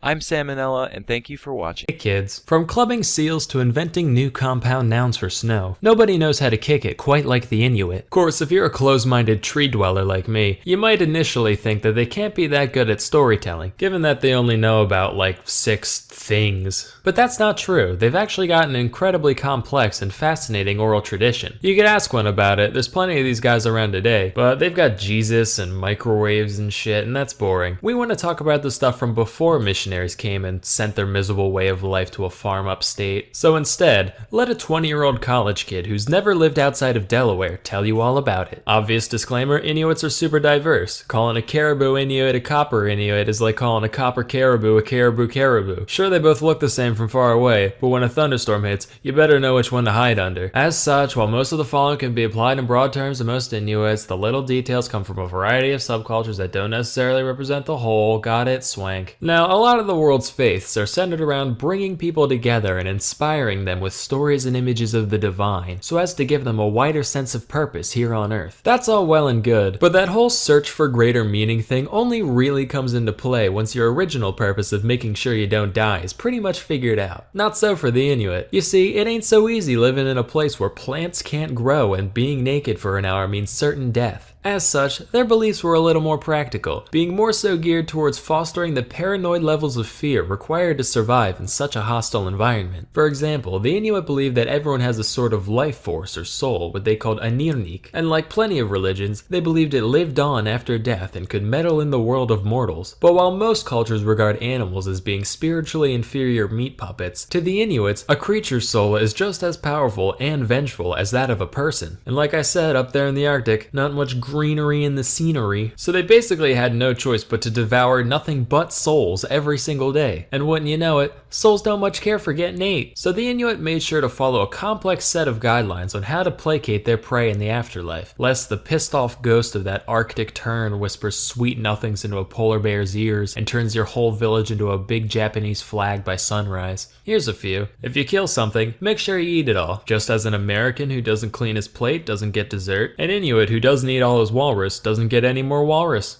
Ever. Till they starve. If you kill a polar bear, make sure to point its head towards the direction it came from so it can find its way home more easily. If you pull a seal out of the water, give him some fresh water so he's not thirsty when you bash his brain in. Also, its spirit lives in its bladder, so make sure to hold on to it until the yearly bladder festival, where everyone gets together, blows up their bladders like balloons, and throws them out to sea so they can reincarnate into new seals. These taboos aren't all just about hunting though. For some reason there's a load of them about pregnancy. Don't make fun of people's facial features or else the baby will have the same features. Don't walk backwards or else the baby will come out backwards, dangerous. Face your bed towards a doorway or it'll come out sideways, also dangerous. Don't wrap rope around your hand or it'll come out with the umbilical cord around its neck, extremely dangerous. Don't drink directly from a soup bowl or it'll come out with dark skin, not touching that one. Don't put a bowl on your head or else it'll be wearing the placenta like a hat, too hilarious, and the list goes on. Central to the consequences of breaking a lot of these rules is the being known as Sedna. The story behind Sedna varies varies pretty wildly between different groups of Inuits, but here's the gist of it. She was once a young girl who pissed everyone off, either by being annoying or eating too much food or rejecting an arranged marriage or marrying a dog for some reason. So her father throws her out of a kayak, and when she tries to get back in, he chops off all her fingers. The sea goddess sees this, furrows her long floppy seaweed brow, does a sassy snap, and the girl turns into an immortal sea witch, while her disembodied fingers turn into the first seals. And to this day, Sedna sits at the bottom of the ocean, growing new fingers which promptly fall off and turn into all the world's seal lions and narwhalruses. That is until someone goofs up in some small arbitrary fashion like, "Yo Sedna, bad news, I just caught a guy chewing a piece of blubber. What's wrong with that?" Well, he wasn't looking north while he did it.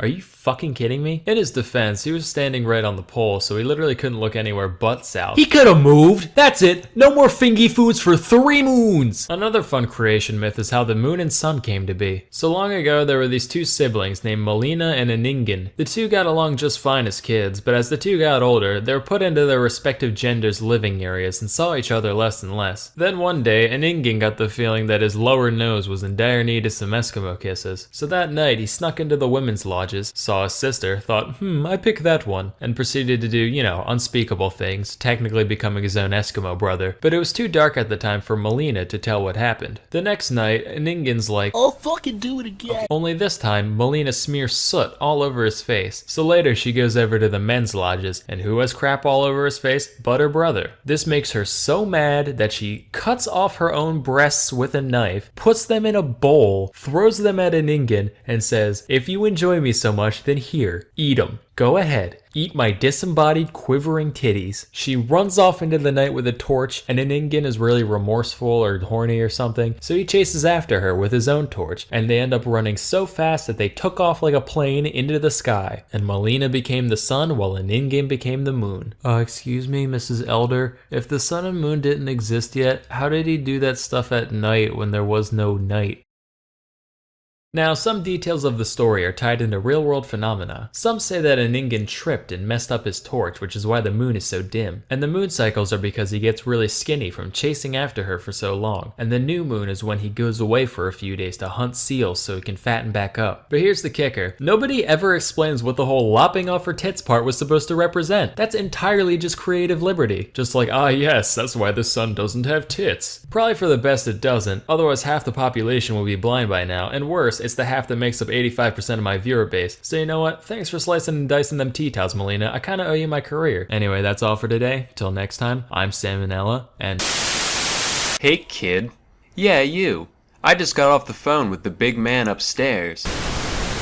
And he told me that I need to clear a few things up around here. So without further ado, here's 10 pieces of malarkey that you might still be spreading. Number 1. Nobody was ever burned to death at the Salem witch trials. Of the accused, 15 died in prison, 19 were hanged, and 1 was squished to death. That last one is way more interesting than any cremation, by the way. Dude was a badass. His name was Giles Corey. He was 81 years old and so done with the town of Salem's garbage that he wouldn't even dignify the trial with a plea. So the town stuck in between 2 boards and stacked rocks on top of him in an effort to draw out a confession. But every time they tried to get something out of him, all he would say was, "More weight." This went on for 3 solid days until he finally died, never giving any indication as to whether or not he was a witch. One can only wonder. Number 2, the OG Buddha wasn't the obese guy. That's Budai, a Chinese folk character meant to represent Maitreya, aka future Buddha. Now this shirt is double sad. Number 3, Buddha wasn't a god either. He was just a guy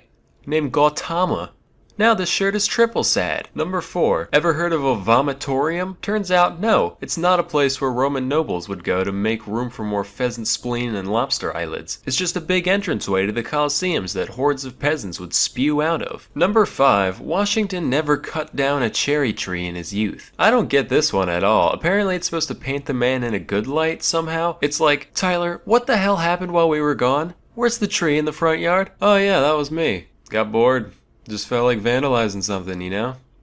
Hey, what about my honest character? Number 6, the pyramids weren't actually built by slaves. These workers were respected members of society. They ate meat and worked in 3-month shifts, and even got to be buried right next to the tomb after their death. Matter of fact, that's more than we can say for the people working on man's greatest achievements today. If I spent years of my life helping to build the space station, you're damn right I'd want the Salmonella Memorial Corpse Receptacle floating along right next to it. That would be amazing. Number 7, the Great Wall of China is not the only man-made object visible from space. I don't know where you dipshits got this one from. First of all, there's no way you could see it with the unaided eye. The wall is like 30 meters thick at most, while the distance to outer space is generally recognized to be 100 kilometers up, known as the Kármán line. To give some perspective, that's like me holding up a standard-sized guitar pick from across the entire length of a football field and asking you what color it is. Also, there are plenty of man-made objects that are way bigger in terms of local surface area than the Great Wall, so even if it was visible, there's no way it would be the only one. Number 8, you might have heard this one before. You know, Hitler was a jerk and all, but hey, he made the Autobahn, so at least he was efficient. Actually, Hitler didn't create the Autobahn. It was already there. He just helped expand it into newer territory. In a similar vein, Mussolini didn't make the trains run on time, with most of Italy's infrastructure repairs happening before his rise to power in 1922, and even then they weren't nearly as punctual as he'd like you to believe. So unfortunately, you're gonna have to find something else to like about these fascists. Like Hitler's elegant way of speaking.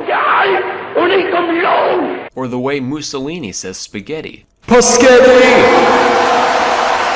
Number 9, Iron Maidens weren't actual torture devices used in medieval times. Basically what happened is, some archaeologists in the 1800s saw an old metal coffin and some spikes, and said, yo, wouldn't it be wildin' if we put these things up in here, so that way if someone goes in it, they get poked in their bits?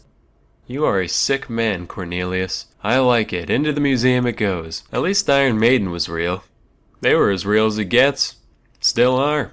And don't you forget it. Number 10, Einstein never failed math. He had mastered both integral and differential calculus by the age of 15. 99% chance this one was just made up to make glue eaters feel better about themselves. Well, congratulations, Dimitri. Looks like you failed pre-algebra for the 3rd time. Afraid you still can't graduate. Well, hey, that means I'm still on par with famous smart science man, so yeah, worship me. Anyway, till next time, I'm Salmonella, and thank you for watching. Hey kids, do you like fashionable, high-quality apparel at an affordable price? Well, too bad, because that's not what we're talking about today. I'm gonna learn you all a thing or two about the real banana republics. Our story begins during the turn of the 20th century in Central and South America. Agriculture's kind of a big deal right now. You've got a ton of little plantations all over the place growing bananas, sugar, pineapples, that kind of thing. And they're doing alright for themselves, no big deal. But then refrigeration happened, and it changed everything. Because now produce could be kept fresh for way longer in transit, meaning the fruit companies could suddenly open up their business to the international market, their biggest new trade partner being the United States. This massive opportunity gave rise to 3 main companies, known as the United Fruit Company, Cuyamel Fruit Company, and the Vaccaro Bros. By growing, shipping, and selling fruit, these 3 firms made just obscene amounts of money, a lot of which went towards buying out smaller family-owned farms and plantations. This allowed them to make even obscener amounts of money, until eventually the only competition that remained was each other. And then shit got real. The year is 1910. One of the companies I mentioned, Cuyamel, was doing most of its business in the country of Honduras, when the president of Honduras, Miguel Davila, decided to give a land grant to the Vaccaro Bros in exchange for helping to build some roadways. In doing so, they basically stole a bunch of Cuyamel's potential plantations and gave them to a competitor. So Samuel Zamuri, owner of Cuyamel, said to himself, dang, I hate those guys. If only there was some way for a guy like me to significantly influence the world around him for his own personal gain. Wait a minute. So he used a portion of his McDuck-esque fortune to hire a mercenary army, which he gave to one of his friends, former Honduran President Manuel Bonilla. And together, they overthrew the entire fucking government of Honduras. Yeah. Should've called it Cuyamel, haha. Anyway, Bonilla took power and gave very generous concessions to Cuyamel and United as thanks. But then America saw this, and they were like, hey, that's not very freedom of you, young man. To which Zemery replied, it's okay, we're gonna help this country succeed. After all, politics and business are essentially the same thing. Well, I suppose it's not our place to be policing the governments of other nations, yet. Still though, maybe— Oh, also, nanners. Alright, I'm sold, do what you want. So with their interests secured, the businesses continued to thrive and expand. But since they got cut so many breaks by the government, very little of their commerce actually ended up benefiting Honduras as a whole. In fact, the national debt of Honduras got so bad that the government ended up not being able to perform a lot of its functions. So in response, the three fruit companies stepped in and said, no worries, we got this, and decided to basically build the nation's infrastructure for them, including roads, railways, shipping lines, telegraphs, telephone lines, radio towers. They even switched the whole country off to the US dollar. Keep in mind, this wasn't out of the goodness of their hearts. It was mostly just to make their own businesses function more efficiently. But it was helpful either way. Anyway, now, not only did they have total power over their plantations, but also a monopoly over nearly every major industry in the country. Many other Central American nations soon followed this pattern, creating a corrupt sort of symbiosis whereby the fruit companies get huge tax breaks and land grants in exchange for a modernized infrastructure and payoffs to the rich minority. And so, the banana republics were born. Sounds like a pretty sweet gig, right? And it was. For the upper 5% of the populations who happen to hold some direct share in the plantations or shipping lines. For your average Jose, though, life mostly consisted of working on land that wasn't even theirs in exchange for dirt poor wages. So that's how things were for like a decade and a half. At some point, Coyamel was bought out by United, but then Zamore became the owner of the whole thing, somehow, and the Vaccaro company was renamed as Standard Fruit. Then one day, in 1944, the country of Guatemala had a democratic revolution, and the newly elected leader, Juan José Arevalo, wasn't happy with how the companies treated his people. So he implemented several reforms, like a minimum wage law and universal suffrage. And while the populace got a lot of benefit out of this, United Fruit most certainly did not. Because more rights for their workers means less profits for the business as a whole. Then Guatemala got a new president, Jacobo Arbenz, and he continued these reforms. And United continued to get the metaphorical shaft until finally, in 1953, they decided to go to the USA for help. Oh, Eisenhower. Yo, what's up? This Jacobo guy, he's making us pay minimum wages. Well, that doesn't sound very good for business. That's not all, though. He's also taking our unused land and giving it back to the people. Does that sound familiar?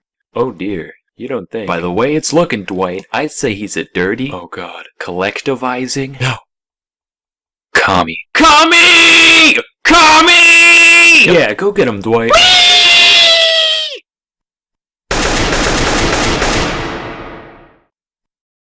Holy shit, you actually did it. World Star! And from that point onward, Guatemala was ruled by a series of US-backed dictatorships, all the way up until 1996. This kind of situation happened in several other places and times as well, almost always driven by some combination of red fear and yellow love. I won't give any more details for the sake of time, but that doesn't mean they weren't big deals. So you might be wondering, where did these companies go? Surely the clan of banana shenanigans can't still be around today. Well, that's where you're wrong. They're still in operation, just under different names. Standard Fruit changed their name in 1991 to become none other than Dole Food Company. You know, when I was a kid, I used to play a lot of Super Monkey Ball, and I used to wonder, what kind of cruel tyrant would just stick an ape in a ball for their own amusement? Well, now I know. Those bastards. As for United, one day in 1976, their CEO decided he couldn't take the heat anymore, so he jumped out the fucking window. That's a real thing, look it up. Then some other guy bought the company and renamed it to, drumroll please, Chiquita Banana. That's right, ladies and gentlemen. The face you once knew as an innocent, fun-loving dancer/fruit merchant is actually a ruthless tyrant who overthrows democracies and undermines basic human rights for her own profit.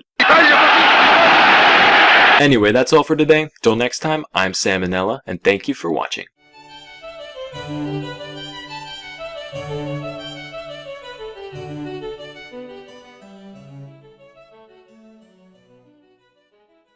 Hey kids, so we all know that, as far as living things go, humans win, not even a contest. But it turns out, if you hop to the next genome over and look real carefully, you can actually see a basic version of a lot of the stuff that makes us so great. Here's some stories about what chimpanzees can get down to in the right context. Talking about chimp tails.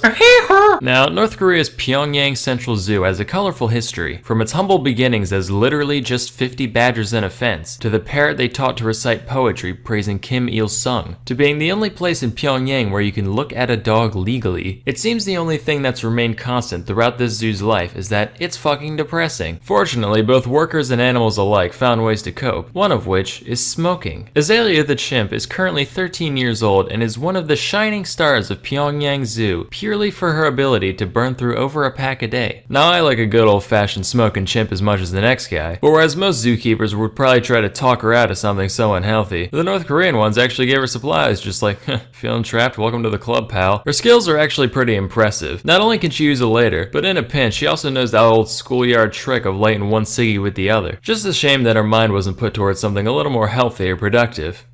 Nah, you know what? That's pretty dope, actually. I'm happy with that. Flashback to 1954. A chimp named Congo was born in the London Zoo. Little did anybody know, this ape was a prodigy. Out of curiosity, one of his zookeepers, named Desmond Morris, decided to give Congo a pencil and a piece of cardboard to see what he'd do. Almost immediately, he started drawing some rudimentary lines and shapes. Morris was like, whoa, and decided to let him try painting on for size. And what he saw was incredible. Congo created these beautiful renderings with a blend of realism and self-expression that would make even the great masters stare in awe. Nah, just fucking with you, they're garbage. But for a non-human, there's still something to be appreciated here. Congo had at least a very basic sense of composition. Like, you can see there's some balance to the images. Matter of fact, when his handler would make shapes on one side of the page, Congo would deliberately mark up the other side to maintain some kind of symmetry. He also had an artist's sense of self-entitlement, because whenever his owner tried to take away a picture before Congo thought it was finished, he'd literally go apeshit, all throwing a fit and screaming till they gave it back. But hey, painting done by a chimp. You know who likes pointless novelties like that? The incredibly rich. In 2005, 3 of Congo's paintings were up for auction next to works by 2 obscure little artists known as Andy Warhol and Pierre-Auguste Renoir. And while the 2 actual artist pieces went completely unsold, these 3 beauties got picked up for the scant price of over $25,000 US. And the guy was like, wow, I felt something for a second there. I really like the watermark on this, by the way. Like, this is my painting done by a chimp. Anyway, next we have this beast called Washo. Washo was the first non-human creature to learn to communicate through sign language. That's right, eat shit, Coco. Prior experiments in chimp communication had attempted to teach him some basic spoken language, but after realizing that chimps are physically incapable of making most of the noises we do, they decided signing would be the better option. Washo was raised in an environment similar to what a human child would experience, complete with toys, clothes, chores, and even being allowed to sit at the dinner table, in spite of what the Bible clearly says about that. The scientists raising Washo made sure to only communicate in American Sign Language around her, in the hopes of establishing a true conversational rapport. Initially, they took a traditional Pavlovian approach by rewarding proper use of a new sign with food and tickles. But there were a couple problems with this. Firstly, the simple action reward setup meant that Washo didn't have to really understand the words she was signing, the same way a parrot saying I love you in a YouTube video always does it with those cold, unfeeling eyes. Secondly, Washo would break into a laughing fit whenever they tickled her, to the point where the lesson would be essentially over. So the researchers abandoned this and instead just let her learn through observation of her caretaker signing, with much better results even in the total absence of reward stimuli. And the only downside was that the job title of designated chimp tickler ceased to exist. In total, Washo learned around 350 individual signs in ASL, and she'd even use these to formulate novel phrases for new objects. Like one time she wanted to talk about a thermos, but didn't know what a thermos was. She goes, metal cup drink. Hey, scat! A similar story comes from a chimp named Lucy, who was raised by one Dr. Maurice Temerlin and his wife, Jane. The tale of Lucy's life is why this woman is now officially the 3rd most famous woman named Jane who worked with apes. In the same vein as Washo, the pair attempted to gain some insight into Lucy's weird chimp noggin by raising her like you would a human. You know, dressing herself, using silverware, making tea, looking at magazines, pretending she knows what a word is, all that jazz. But as Lucy matured, things took an ugly turn. For one, since she was brought up in a basically human environment, she eventually discovered the time-tested human pastime of alcohol. The pair would leave bottles of gin around their home with Lucy, which, I don't know how you'd make this mistake twice, but it was apparently a common occurrence for them to leave her alone for too long and come back like, honey, I think the monkey's fucking wasted. Again. Another one of her hobbies was sculpting crude human heads out of poop.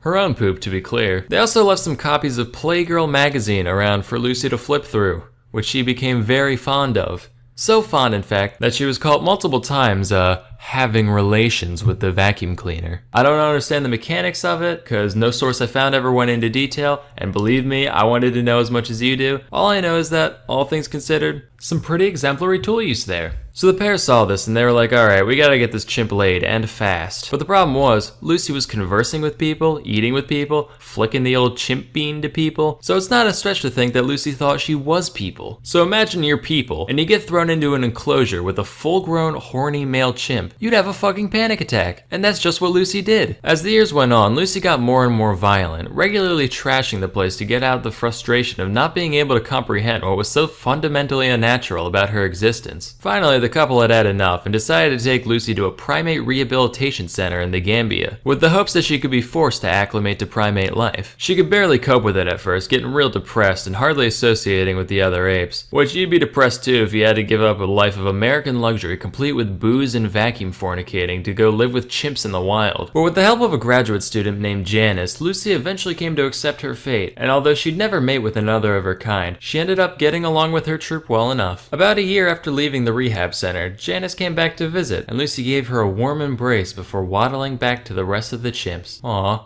Then Lucy got poached like a fucking egg, which kinda puts a damper on the whole happy ending, but you know.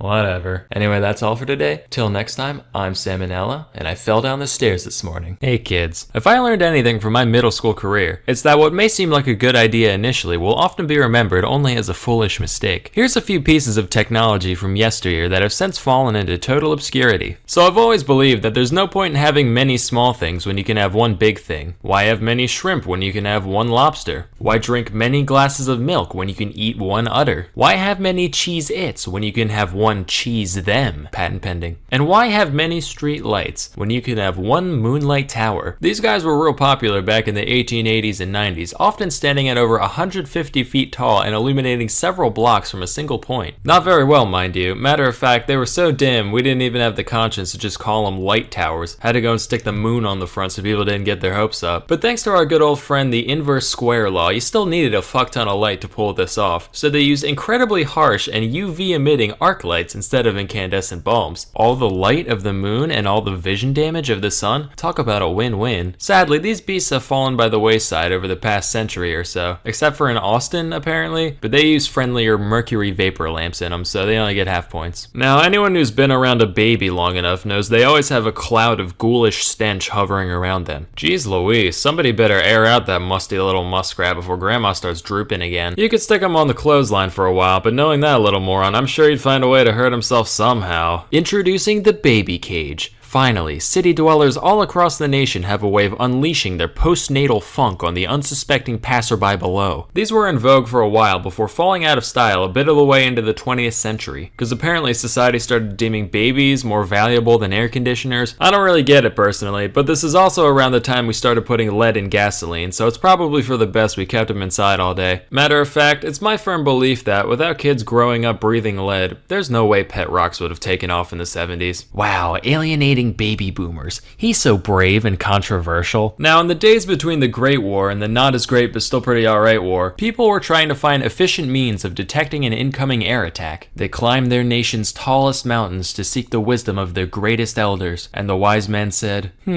big ears. So that's what they did. These giant discs were known as acoustic mirrors and were designed to focus incoming sound over a 5-meter diameter into a single point. They were reasonably effective as listening devices. A few of them in Britain were able to pick up the sound of a plane from all the way across the English Channel. Of course, radar came along soon after, rendering these things completely useless beyond looking brutalist as hell. For real, instant album cover material right here. Ah! One of the Pep Boys is pulling a Spanish Inquisition on this poor wayward harlot. Huh. Just kidding. Despite the fact that this looks so very much like a state-of-the-art instrument of torture, it's actually just a beauty micrometer. Think those shoe size measure things at Foot Locker, only instead of one primitive measurement, it records the entire topology of your face and skull at once. With this data, a trained cosmetologist would be able to pinpoint exactly what features of your head should be enhanced and reduced with makeup in order to achieve a maximum calculated attractiveness after you've paid for their services. Clearly this device must have been effective. After all, beauty is entirely objective.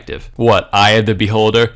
Check the name tag, buddy. Apparently though, women didn't like being strapped into a birdcage and having their every minute flaw meticulously laid out in front of them, so this thing never really took off in the end. Next we have the Humlauf. This was a device made during World War II designed to let infantry shoot around corners. It's like the Germans sat down and watched that part in Tom and Jerry where the conniving rat bends the gun barrel back at his adversary. They said, "Mein Gott." They came in a variety of angles between 30 and 90 degrees, and even came with a little periscope so you could see what you were shooting at. But as we all come to find out when we reach adolescence, cartoons are the arbiters of deceit, because these things would invariably break within the first couple hundred shots or so. And even when they did work, the rounds would fucking explode from the massive acceleration, turning a deadly bullet into an ineffectual spray of shrapnel. These were so ineffective that only the 30-degree model ever saw significant production beyond prototypes, and even that was very limited. Say, you ever look at regular mouse traps and go, not enough property damage? Well, check this out. Patented in 1882, it's the revolver mousetrap, brought to you by the makers of the snail trebuchet and the cockroach claymore. Thanks to the marvels of the modern era, all those tiresome hours of intense varmint slang can be outsourced to one little gadget on the floor of your kid's playroom. Now when you hear a gunshot in the middle of the night, you can rest easy knowing that, one way or the other, there's one less pest for you to deal with in the morning. Boom. 1850. Steam locomotives are all the rage. You're in the transport business, but all you can afford is a couple dumb horses. Sure, they move things from point A to point B almost as well at a fraction of the cost, but your cool rail riding friends called you a whack ass and it really hurt your feelers. Well, have we got the invention for you? The Impulsoria uses an ingenious system of treadmills to turn that horse to be beckoned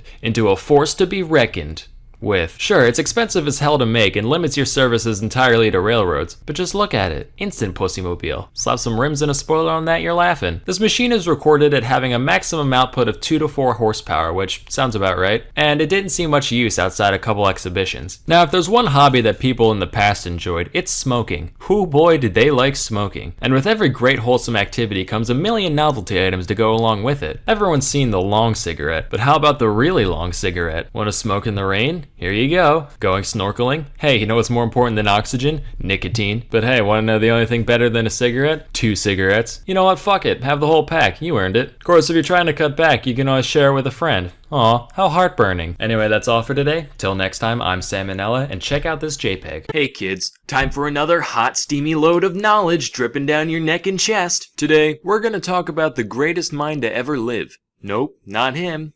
Nope. Keep trying. Who I'm really referring to is the ancient Greek philosopher known as Diogenes of Sinope. Diogenes followed the school of thought known as cynicism. Far from the yelling at CNN, sitting down during the pledge kind of cynicism we know today, cynic philosophy centers around the rejection of conventional desires in favor of a simple, moderate lifestyle. But while many philosophers made a virtue out of self-discipline, Diogenes took all that to a whole new level. He was the most down-to-earth guy out there.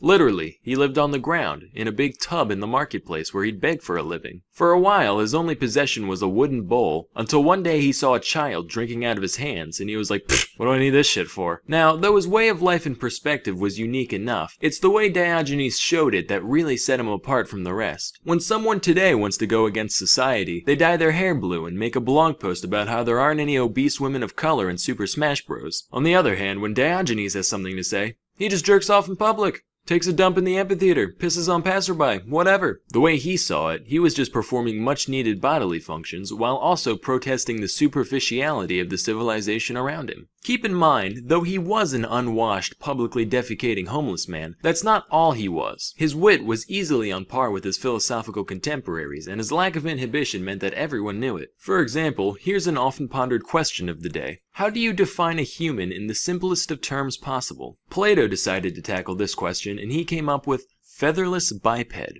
And in the ancient Greek world, they didn't have any kangaroos or gibbons or nothing, so people were the only things around that both walked on 2 legs and didn't have feathers. Plato thought he was real clever with that one. Diogenes, on the other hand, he wasn't having any of it, so he said, alright you pompous prick, I'll give you a featherless biped.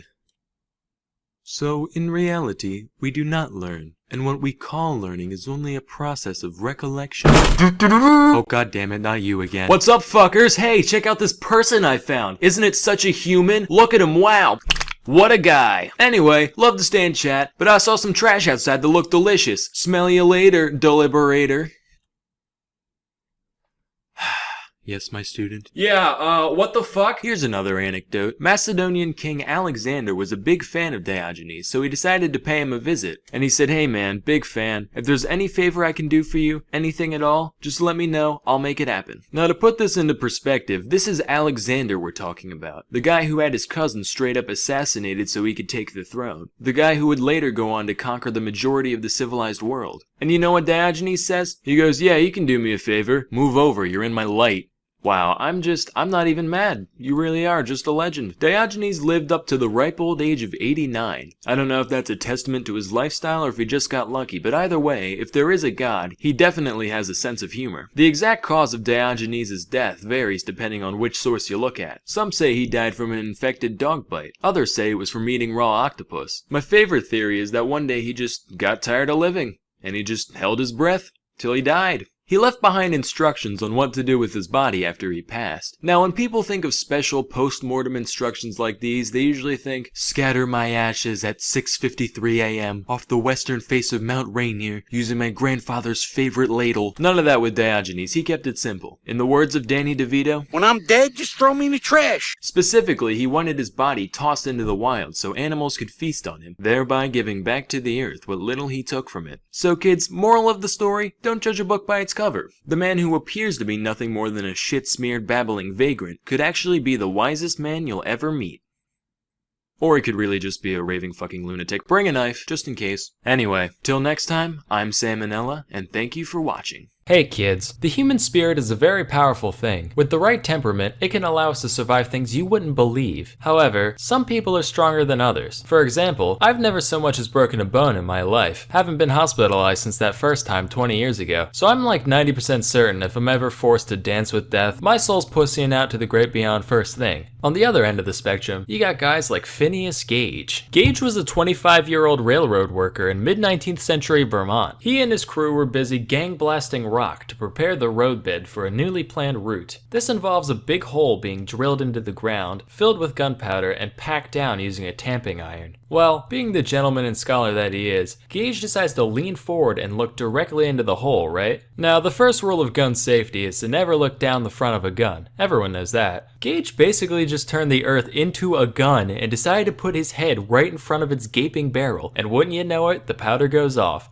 The tamping iron shoots up into his cheek, moseys right on through his frickin' brain, and goes soaring out the other side, landing 80 feet away, all smeared with blood and thought juice. Now by and large, Gage should have dropped dead immediately and been thrown into a ravine for his blatant disregard for OSHA regulations, and that would have been the end of it. But I guess Shiva Gautama Christ-chan, the one true god, decided Gage still had unfinished business down here on Shit Outta Luck 3, because after a few minutes of twitching on the ground, he got up, looked around, and thought, well, now's a good time as any for my yearly checkup. According to the doctor he went to, while Gage was retelling the story of what happened, he suddenly started vomiting all over the place, the effort of which, and I quote, pushed out about half a teacup full of the brain, which fell upon the floor. He didn't say what they did with it after. I'm picturing his dog just running over and immediately scarfing it down, then being plagued with the memories of a human railroad worker for the rest of his life. In the months following, Gage made a near complete recovery, physically anyway. He did lose a bit of his mind, which caused him to lose his mind a bit. Whereas Gage was once an upstanding, hardworking citizen, his untimely brain blast transformed him into an angry, incoherent drunkard, mumbling, quote, the grossest profanity whenever he deemed fit, and showing little to no regard for human life whatsoever. Naturally, he was fired from his job at the railroad, so Gage ended up wandering the earth, earning money any way he could. For a while, he hung out at Barnum's American Museum in New York City, basically making an exhibit of himself, standing there with the tamping iron like, hi, this went through my brain. Bye! He later had a stint as a farmhand in California and a stagecoach driver in Chile, which I don't know who let the guy with severe brain trauma and no depth perception drive a vehicle, but whatever. Over time, he actually became a lot more functional until finally, 10 years later, when his brain remembered, oh yeah, I shouldn't exist, leading to Gage having a bunch of seizures and dying at age 36. A similar story happened with one Ron Hunt in 2003. He was an American construction worker who was drilling a hole above his head when the ladder he was standing on decided decided to give way, leading to Hunt landing face first on a 1.5-inch auger drill bit. The drill went straight through his left eye and out the back of his skull. To give you a reference of what 1.5 inches of drill looks like, here's the actual x-ray that doctors took when Hunt arrived at the hospital. Miraculously, the drill ended up just kind of pushing his brain out of the way, leading to no cognitive impairment whatsoever. Matter of fact, Hunt was perfectly lucid while the doctors tried to figure out the best way to take the thing out of his head. Initially, they considered cutting it out, but that would have been too messy. So eventually they decided to literally just unscrew it from his head, like, alright, hold him still now.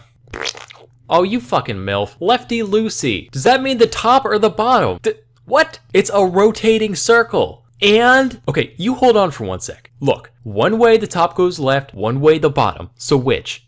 Clearly the one on top. Why? Tell me why. Why clearly? Same reason north is up on the map. It's just common practice. Alright, well, sorry for not subscribing to your Eurocentric propaganda, Dan, you soggy cunt.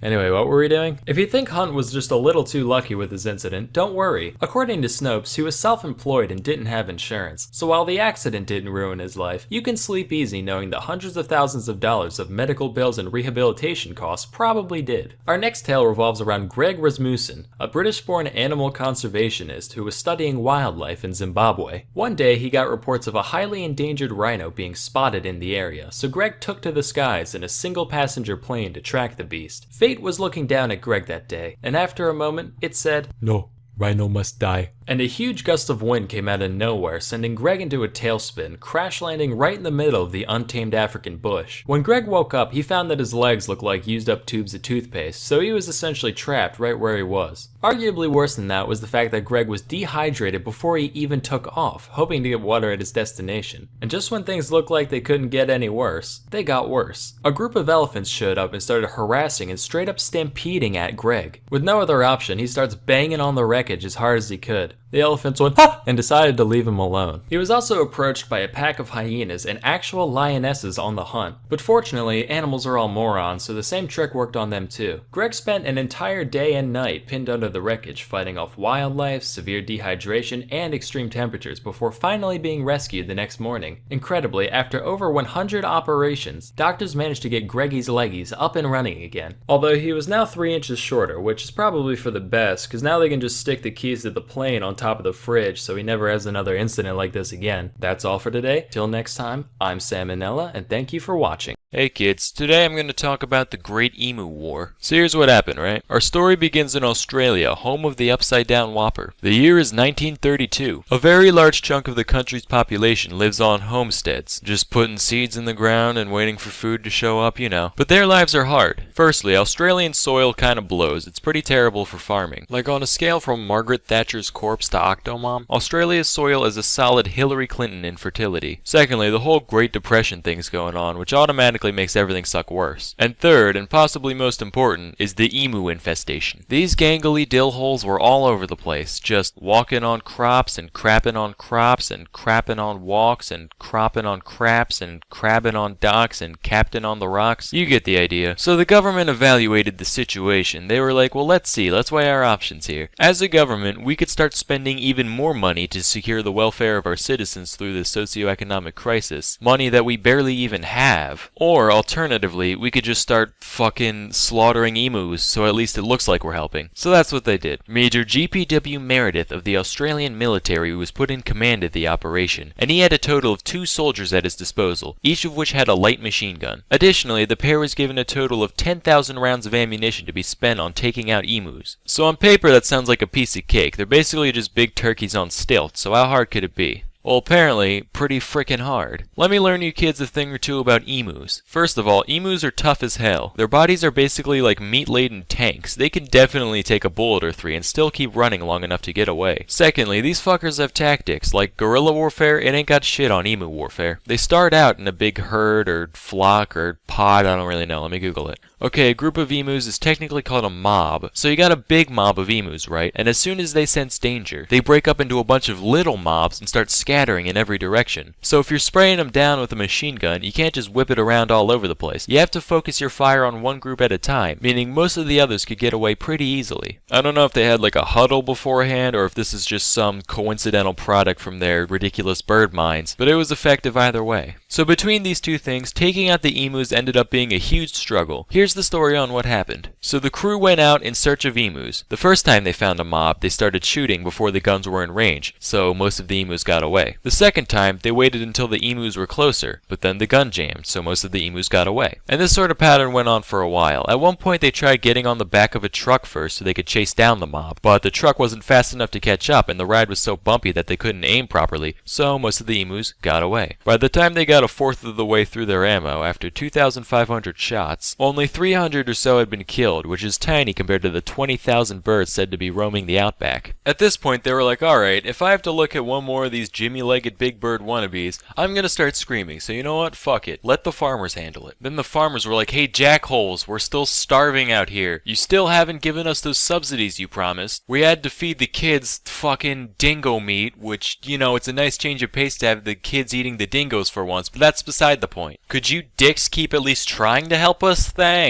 The guys were like, alright, don't get your bogans in a bundle. We'll keep going if only to prove a point. So they kept going, just finding mobs, thinning them out slightly, rinse and repeat, until finally they only had like 100 bullets left. In total, the unit only had 986 confirmed kills. Some emus might have also died from their wounds after the fact, but still, a very large portion of the hordes was still alive. So the military was forced to surrender for real this time. Yes, that's right, kids. The emus won the war. Of course, their victory didn't last too long, because after the failed operation, the government put out a bounty on the emus. And that worked pretty well. Something like 50,000 bounties ended up being cashed out over 6 months in 1934. So the lesson here, kids, is that if you want to commit mass murder, don't crowdfund. Crowdsource. Anyway, till next time, I'm Sam and Nella, and thank you for watching. Hey kids, if you've been on Earth for any amount of time, you should know that this place is pretty wet and wild. With water just falling from the sky whenever it feels like it, it's no surprise that floods are among nature's most common means of wrecking humanity's hard work. However, not every flood has been made out of plain old H2O. Today, we're going to talk about some of the few non-water liquid disasters that mankind has endured. January 15th, 1919 was a particularly warm day for Boston, at around 40 degrees Fahrenheit, well above the freezing temperatures of the past week. Men wore their hats a little less snugly, children huddled about the fire a little less closely, and a metal tank containing 2.3 million gallons of molasses decided to collapse. Now, I know what you're thinking. Sam, I've never even held a molasses before. I didn't know there was 2.3 million gallons of it in the world. What was that much molasses doing in one place? Well, young grasshopper, as with most things, the answer is alcohol. As the cylinder came tumbling down, it unleashed a delicious brown tsunami that was 25 feet high at its peak. Also, forget everything you know about idioms, because the waves were recorded to have moved as fast as 35 miles per hour. That means you're slower than molasses. Nerd. Add that to the fact that molasses is way more dense than water, and you've got a recipe for some major destruction. Eyewitness accounts of the event describe houses being swept off their foundation and subsequently demolished. The level of damage was comparable to a tornado sweeping through, its path of devastation stretching a half-mile long. Here's a picture of, something. I can't tell what it was supposed to be. All I know is that molasses clearly does not play. That's not all, though. A truck was picked up and chucked into the harbor, a train car got knocked off its tracks, and a bunch of dogs and horses just straight up drowned. Oh, and some people too. Around 150 were injured and 21 were killed in the disaster. Talk about the sweet release of death, am I right? Haha. A couple of reasons these numbers were so high were that A, once you're stuck in something that thick and sticky, you're kind of fucked unless 3 guys with a rope happen to show up. And B, the affected area was so large that 3 guys with a rope would have no way to get to you without getting trapped themselves. As a result, rescuers had to wait several days before the molasses either sufficiently drained out of an area or hardened up enough in the sun and the cold so that it could be walked on without sinking in. After the incident, cleanup was carried out primarily by blasting the streets with salt water, which took many weeks and stained the water waters of the Boston Harbor brown for months. Naturally, all the rescue workers and cleanup crew ended up getting molasses all over them, which led to them getting the stuff all over payphones, subway cars, door handles, you name it. It's said that for decades afterwards, residents could still catch a whiff of molasses outside during the summer months, and Boston remains one of Forbes' top 10 stickiest places to this day. Our next tale took place on the evening of June 18th, 1875 in Dublin. A fire had been raging across several blocks of the city for many hours prior, and like many of us do after a long hard day of wreaking havoc, the fire decided to mosey on over to the malt house for a much needed drink. Around 5,000 barrels of whiskey and other social lubricants subsequently burst from the heat, sending a cascade of what is essentially liquid fuel careening out into the street, carrying the inferno on its back wherever it went. Now normally you think people would just run away from the impending danger, but being that this is Ireland, the crowds of people had a better idea. They said, "Hey fellow upstanding citizens, why don't we band together and help with the cleanup efforts?" So they decided to dispose of the river of beverage running through their neighborhood by hiding it safely away in their stomachs. Some people drank directly from the street, while the classier among them were seen taking off their nasty sweat-filled boots, filling them up and just gulping away. Keep in mind, while today's version is flavored primarily with cinnamon, this Fireball whiskey contained a special blend of spices including ash, street filth, tiny shards of glass and wood, and whatever else you could imagine. But hey, free drinks are free drinks. In the end, 13 people perished as a result of this incident. Was it from the fire? Nope. Smoke inhalation? Mm-mm. Drowning? Still no. Unfortunately, though they did boot, and they did rally, they forgot to do both at once. As a result, all 13 deaths were actually from alcohol poisoning caused by chugging too much runaway liquor. So let this be a lesson, kids. Don't drink street booze. You have no idea where it's been. Just go to a dispensary instead. Moving along, here's another potation inundation, this time on the other aisle. 1814 London was a rapidly growing metropolis, and like all metropolises, it had its fair share of densely populated slums, one of which was St. Giles Rookery. And what better place is there to build a brewery than amongst the impoverished and thirsty? Unfortunately, said brewery apparently got cocky and decided to skimp out on their iron rings that hold up the big beer things budget, leading to one of the vats completely collapsing and knocking over all the others with it. In total, around 323,000 imperial gallons, or 1.5 million liters of beer were unleashed that day. The flood of ale pushed over the wall of the brewery with the same ease that Jared Kushner pushes old ladies down escalators, gushing out into the streets and totally demolishing multiple homes situated nearby. Good morning, America. I'm reporter Pat Lauer. No relation, don't worry. We're here at the scene of the world's biggest party foul. Ma'am, how does this whole thing make you feel? Ha! Don't worry, this isn't the first time alcohol has torn my household apart. In all seriousness, my husband has struck me on multiple occasions. At least 8 people are known to have died as a result of the incident, either from drowning or from having their house dropped on them. In spite of this, nobody was held responsible for the disaster, with courts concluding that the collapse was an act of God. I wish people were that lenient with act of God clauses today, like, "Alright, here's your coffee, ma'am. Whoops. Jesus Christ, it burns!" Yes. That was Jesus Christ who did that. You motherfucker, my legs are fusing together! Hey, God works in mysterious ways. Maybe you were supposed to be a mermaid, who knows? So, I hope the knowledge of these events will serve to empower you in your life going forward. If you find one of your friends trapped in molasses, now you'll say, "Don't worry, I'll save you." In a couple days. If your street is ever flooded with hard liquor, you'll say, "Oh boy, time to start chugging." In moderation, of course. Till next time, I'm Sam and Nella, and thank you for watching. Hey kids, let me tell you a story. This is about something that happened when I was around 11. One day I was just walking through the woods with my dog, not a care in the world, when I see this guy approaching from the other end. He was all by himself, and he had a football. And every now and then he would just toss the football up in the air, catch it, and then keep walking. When I walked past him, he muttered something along the lines of, "Hey kid, you want some football?" I assume he was propositioning me to a game of catch.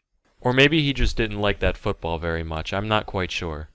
But between this guy's strange nature and the fact that he was 17 and I was around 11, I turned him down. I took the dog home, and later that day, me and my friend were back at the woods, just hitting shit with sticks, I guess. I don't know, whatever kids do. We were mostly chilling in the same place, and a little ways in, I see the guy walk past again. I think it's a bit strange, but as he turns the corner, I neglect to mention anything to my friend about my previous encounter. Around 2 minutes later, I hear some grown man shouting angrily, and my friend and I turn to look. Somehow, we were so engrossed in our nothing we were doing that we somehow failed to notice the giant plumes of smoke rising up from where that guy turned the corner. I'm talking huge, like if a member of the Vape Nation happened to see these clouds, he'd probably go into diabetic shock. The shouts were coming from our neighbor, whose house bordered on the woods, and he must have spotted the smoke before we did. So he's shouting things along the lines of, "What the fuck do you think you're doing? I'm gonna call the fucking cops on you. What is this?" That's when the guy goes fucking ballistic. "No, please! I don't want to go to jail! It was an accident!" And a few high-pitched screeches which I don't think I'm able to replicate. My friend and I walk over to get a closer look. We see the guy standing on the edge of this huge ground fire. I'm talking at least 10 meters in diameter. Pitch black grass, smoke rising up, flames still around the edges. Now this guy must have been like a Boy Scout or something, because, like I said, it was about a minute and a half between him turning the corner and hearing the guy shouting. Maybe the football was just a propane tank he painted brown? Could have been a pyromancer for all I know. It was about that time that my friend and I realized that, as two young hip delinquents, it was not in our best interest to be standing in the near vicinity of a forest fire. So we skedaddled. As we heard sirens approach in the distance, I couldn't help but wonder what this guy's motive was. A few days later, I found out the guy lived somewhat nearby, and that he had mild autism. Yeah. That cleared a good bit up for me, because I have a couple friends on the spectrum, and they're good people, but sometimes they just do things. Nowhere near full-blown arson, mind you, more just along the lines of screaming fuck at the teacher and then walking out in the middle of class. But you get the idea. So the moral of the story here, kids, is that if somebody wants to play catch with you, you let them, or else they might unleash the fucking inferno.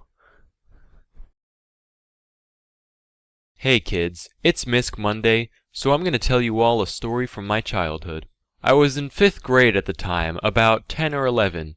I was in that YMCA aftercare program at my school, you know, where they watch kids for a while before their parents pick them up, right? So the story centers around two other kids there. One was a 5th grader, we'll call him Carl, and the other was a 1st grader, we'll call him Tyrone. So to preface, Tyrone was a bit odd. He didn't talk much, he was always just kinda looking around, but generally he was a good kid. So one day I'm sitting there, minding my own business, when I see Carl walk into the bathroom. And then, about 10 seconds later, I see Tyrone follow him in there. I didn't really think anything of it until I hear Carl shout from inside the bathroom. I look over and Tyrone comes running out crying. So the counselors ask him what happened. Tyrone points at Carl and says, "He pushed me." They asked Carl if it was true, and Carl gives the full explanation of what actually went down in the bathroom. So it turns out Carl was just at the urinal, minding his own business, when Tyrone walks in, walks right up to him, and starts poking him on the balls while he's peeing. So Carl, who was still, midstream, couldn't really use his hands to stop him, so he reflexively did this sort of hip check to push the kid away. The kid hits the ground, immediately starts crying, and runs out of the bathroom. So the counselors excused Carl and politely asked Tyrone what he was doing touching an older boy's nads. Tyrone replies, I just wanted to make sure he got all the pee out. So ultimately, it just ended with the counselors explaining to him that you shouldn't touch other people's junk. I'm just glad he decided to pull this sort of thing now in a public school to another kid. Imagine if he did this in a public restroom. It would have probably ended with some guy getting arrested. Thankfully, Tyrone never touched another sack again, as far as I know. Hey kids, guess what? You could be a freak of nature and not even know it. Yep, not every deformity is visible to the untrained eye. Today, we're going to talk about a few physical defects that you, the listener, might have. First is situs inversus. So situs inversus is when a person is born with some or all of their organs mirrored along the vertical axis. This can range from a heart that's on the right instead of the left to the entire body cavity being flipped around. The condition is pretty rare, affecting about 1 in every 10,000 people. According to Wikipedia, plenty of people live their lives with this condition without knowing about it. Considering that even little kids know that their heart is supposed to be on the left, I find this a little hard to believe, but who knows. At any rate, the first doctor visit where you find all this out sure would be interesting. Whoa, I think your testicles are on backwards. What? Hold on, maybe I'm just holding them weird. Let me just... no, yeah, they're definitely on backwards. I don't follow. It's not that hard a concept. The left one's on the right and the right one's on the left, that's all. Okay? Does that mean anything? Well, I mean, I wouldn't want to be the guy with the backwards nutsack, but that's just me. What do you mean? Just, kind of weird, isn't it? What is weird about it? How are they different? Can you see it? Can you feel it? Is it dangerous? Look, I'm a doctor, not a cosmetologist, alright? Next is bell clapper deformity. This is a condition that affects 1 out of every 125 males. So in a normal nutsack, the nuts are anchored to the sack in a certain way that limits their mobility. But if you have bell clapper deformity, this anchor isn't present, meaning your nads are free to swing around much more independently than normal. Being that we, as males, don't often compare our scrotal dynamics with other men, most people aren't aware of their deformity, at least not at first. However, having free-floating testes comes with a significantly higher chance of suffering from testicular torsion, which is where your sperm tube gets all twisted around as a result of rigorous exercise or other mechanical means. This condition is extremely painful and oftentimes requires a visit to the hospital in order to prevent that nut from literally dying from hypoxia. Wait a minute, these aren't on backwards, they're just all twisted up. What? Fix them? Yeah, I'm trying. Try harder. Hey, you ever try to untangle a pair of earbuds through a plastic bag? This is like that except sweatier. Cut me some slack, alright? Don't get your balls in a twist. More of a twist. Next is the accessory spleen. So most of us have at least heard of this spleen. For those of you that don't know a lot about it, basically it's a softball-sized organ right around here that helps out your bloodstream and immune system. But apparently 1 out of every 10 people have not 1, but 2 spleens. Sadly, the second spleen isn't another full-sized organ, but rather a little enclosed ball of spleen tissue about the size of a peanut M&M. Since it is self-enclosed, it's technically considered another organ. But because of its small size, it's not all that beneficial to have one or anything, it's just kinda there. Hey, I haven't seen you around before, are you new on campus? Oh, yeah, I just got here a couple days ago. Well, hey man, welcome to UCLA, if you want I can... Wrangle Rock! What is that? It's a good show! Oh, that's Toby. He's my accessory. Do you listen to The Offspring? Is it talking to me? Do you listen to The Offspring? Well, I mean, I used to when I was younger, not so much nowadays. Well, you're gonna go far, kid. I'm gonna go now. Do you think he got the reference? Yeah, Toby, I'm sure he did.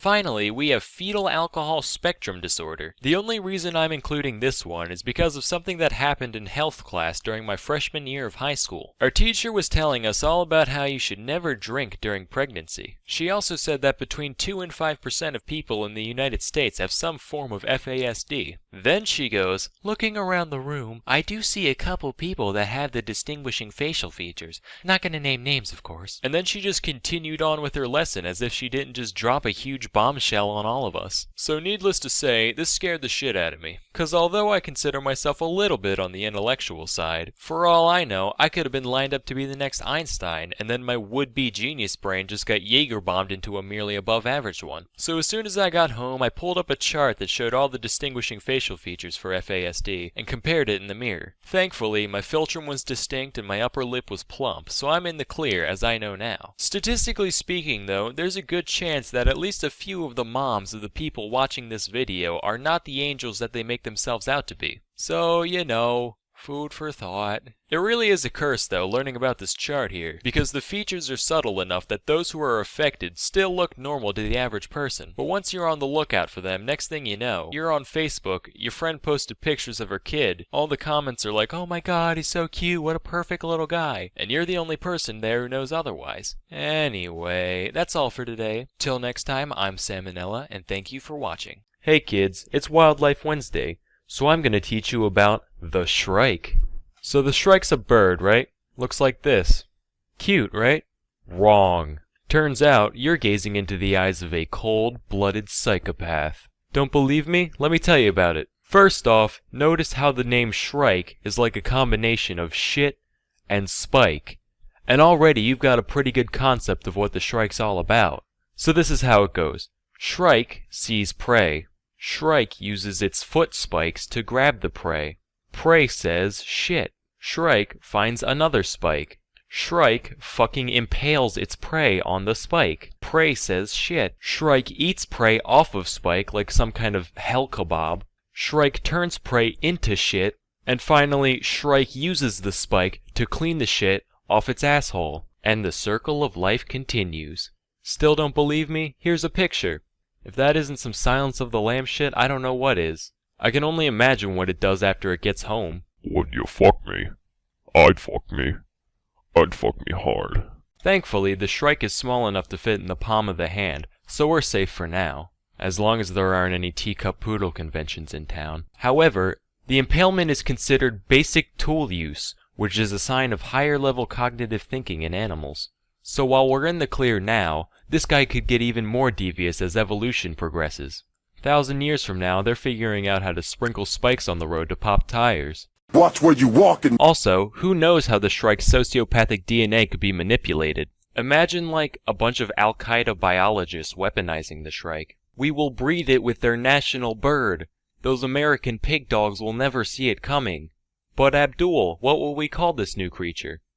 The bald shingle. And a hop, skip, and a jump later, and suddenly you've got kindergartners impaled on stop signs. Birdemic 3, should you use my idea, I expect compensation. So when you go to bed tonight, kids, make sure to lock your windows, or else you might wake up with a spike up your anus and bird shit smeared on the walls. Hey kids, as you know, many people struggle with weight management. Usually that means they can't keep the pounds off, but if you're like me, you might struggle with the opposite problem. Seriously, this drawing is only a slight exaggeration. So, I'm gonna teach you how to turn that dank lankin into skank bankin. Quick disclaimer, I am not a nutritionist, I'm mostly talking out my ass here, but I'm reasonably sure that most of the claims I make in this video are factually correct. Alright, let's do this. Tips Tuesday! Tip number 1, eat a dumb meat. It builds muscle.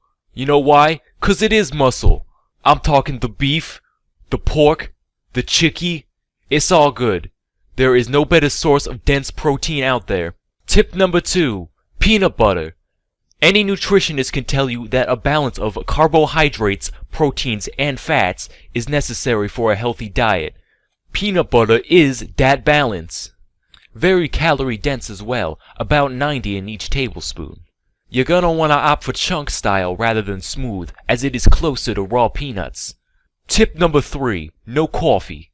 But Sam, you say, I need the coffee for my energy. Well, guess what? That's a bunch of pussy bullshit. A man should be running on pure willpower alone. Coffee is a stimulant that makes you waste energy. It makes you poop, waste the nutrients. And it's an appetite suppressant, so you can't stuff your gut as good. Tip number 4, supplement with fats. Making spinach? That's good. It's got the nutrients. But it's also got like 6 calories total. Throw a tablespoon of butter on top of it, and suddenly you up to 106 calories. Don't go with just butter though, it might turn you into a racist. I'm Paula Deen. Instead, diversify your oils. Olive, peanut, coconut, especially coconut, pop that shit on potato, that's the fazool. Just don't drink crude oil or else you will die. Or turn into a billionaire, but I wouldn't risk it. Tip number 5, milk. It's like water, except better, 'cause it's got proteins and lactose. But Sam, I don't want my friends seeing me drinking milk. That's what children do. I will punt you over my house, 'cause that is more pussy bullshit. They might laugh now, but they won't be laughing once they see your sick gains. Just don't drink milk all the time. You could die. Okay, probably not, but milk is not too good a hydrator, so just drink water too. Do both. Both is good. Tip number 6, eggs. Protein good for chicks, protein good for attracting chicks. Now the egg consists of 2 parts, as you know, the yolk and the white, also known as the albumin. However, the Al Pacino is not nearly as dense as the yolk as far as calories and proteins are concerned. So if you wanted to get technical, you could ditch the Alpine Ridge and just eat the yolks. You won't miss out on much, as the pair have similar protein contents, just the Al-Qaeda also has a lot of water weight. In conclusion, egg whites are for gays. That's why they look like jizz. Tip number 7. Hey Junior, what you drinking there? Pepsi? Are you shitting me? Tip number 7, no sodas. They contain empty calories, for one. Secondly, carbonation is a waste of space. Produces gas, wastes valuable stomach space, so you can't eat as much. You know why they call it pop? It's 'cause I'll pop a cap in your ass if I catch you drinking it. Tip number 8, most important, exercise. This is the sole tip that separates the fit fucks from the fat fucks. Obviously you're gonna want to lift, but you should definitely get some cardio in there as well. But Sam, you say, everybody knows that cardio kills gains. I will punt you into the stratosphere because that is more, say it with me, pussy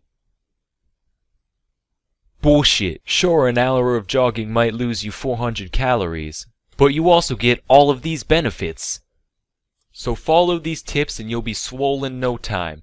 I'm Sam and Nella, and thank you for watching.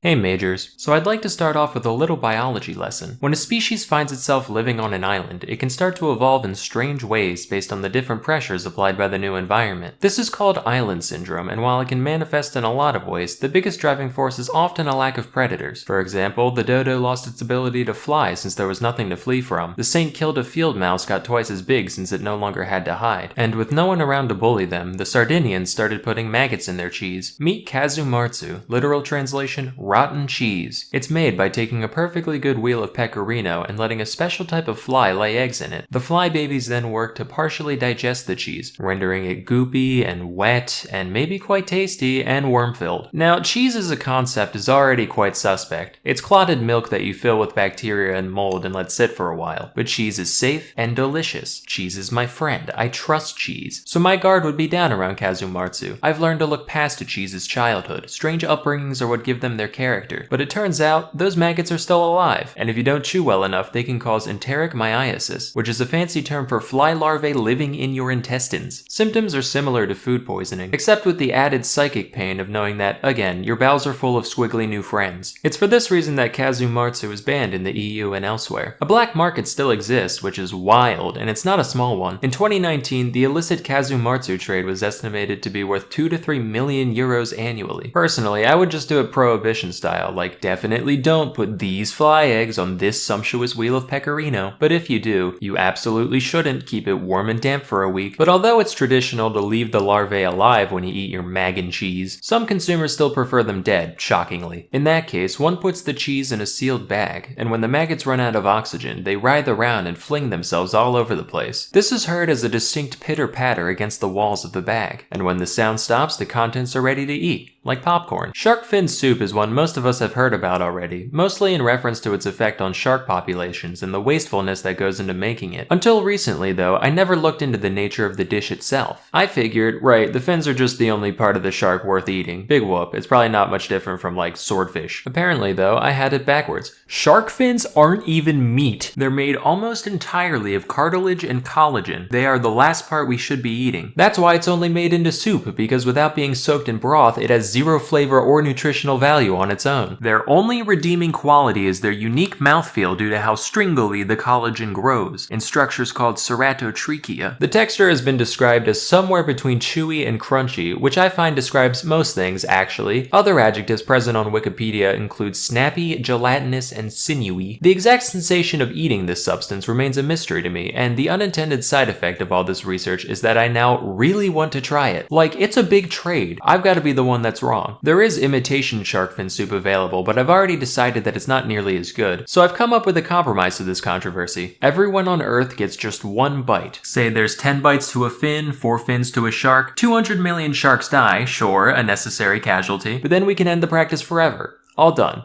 You can finally rest, Mr. Ming. Come here, baby. Aw. Aki. What? Aki. Where? Ackee. The ackee is a fruit originally from West Africa, which is most commonly associated with Jamaican cuisine, where it appears in such dishes as ackee and saltfish. These alien kidneys here are called the arils, and they're the only part of the fruit that's actually eaten. The flavor is on the savory side, being described as kinda nutty or bean-like. What makes the ackee controversial, though, is the effects it can cause when prepared improperly. If the arils are allowed to completely ripen, they're harmless, but if you eat them too early, or don't thoroughly clean off all the non-aril stuff, they can cause Jamaican vomiting sickness. This disease doesn't sound real, it sounds like it belongs next to Eastern sweats and Tangerian bone grindings, but that's actually an official term, and as for symptoms, it does what it says on the tin. Plus maybe death. While ackee-based products aren't outright illegal in the United States, they are very tightly regulated, and the raw fruit itself cannot be imported. So if you're American and want to try it, your options are fully cooked canned ackee or going to Florida where a few people grow it domestically. Next we have bird's nest soup. This is another one that I've vaguely heard of, and for years I just assumed the name was a playful metaphor like ants on a log or shit on a shingle. Turns out, nope, this dish contains an actual bird nest. Not like a pile of twigs like I was picturing, but rather a specific type of nest only made by certain species of swiftlets. These nests are mostly made out of mucins, which are a set of proteins that, among other things, serve to thicken all those wonderful secretions our bodies make. There's a little bit in human saliva, a little bit more in mucus, and in swiftlet saliva, look out pal. So all the swiftlet does is it finds a nice wall, starts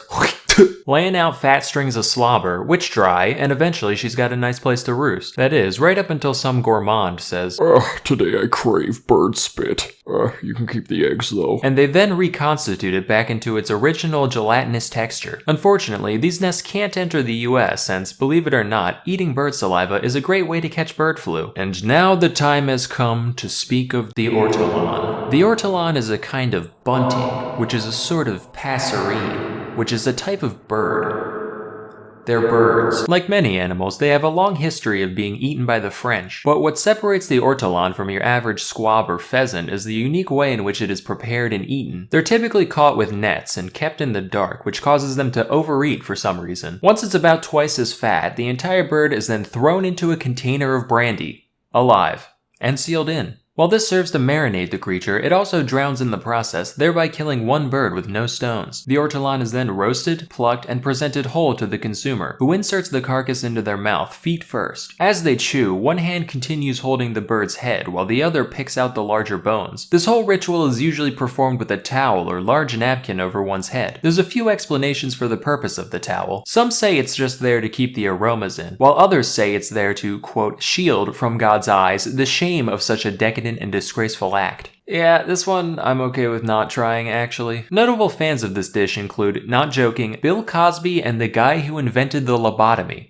To be part of that social club. Our mission is to eat birds whole and then make people not remember things. Killing ortolans was banned across the EU in 2007, not for any ethical reason, but because French people did this so much that the entire ortolan population was threatened. Thankfully, as of 2018, their conservation status is under least concern, so hopefully the French can get back to it soon. Anyway, that's all I have for today. Till next time, I'm Sam and Nella, and thank you for watching. Hey, little Jimmy. Yeah, what's up? Do you like Pirates of the Caribbean? Yeah, it's alright. So do you think it'd be fun to be a pirate? Yeah? Well, guess what? You couldn't be more wrong. Oh, fuck. Yeah, I know. At some point, every kid has dreamed about being a swashbuckling, corn-shuckling, wife-cuckling, cocksuckling pirate, but trust me when I say, it was really not all it's cracked up to be. First, we'll talk about the food. So one staple of the pirate diet was salted meat, usually wild oxen or pork. And I love jerky as much as the next guy, but this wasn't like a bag of Jack Links. In fact, it was probably closer in texture to your shoes than any meat you've ever eaten. In those days, you couldn't just snap into a Slim Jim. That's a modern luxury that we take for granted. Back then, the slogan was, gnaw on a Slim Jim for minutes on end, grinding it between your molars while the gallons of salt turn your mouth into a desert until the mangled hunk of flesh in your mouth is just soft enough to be shoved down your greasy fucking pirate throat without tearing a hole. Another essential food item was known as hardtack. This was essentially just flour and water baked into a cracker-like brick. Beyond the fact that it was totally flavorless, hardtack was also extremely dense, to the point where pirates would often have to slam their fists down on it in order to break it into pieces small enough to fit in their mouth. As long as it was kept dry, hardtack almost never spoiled, although it often became infested with weevils. Excuse me, sir? I'm a vegan, so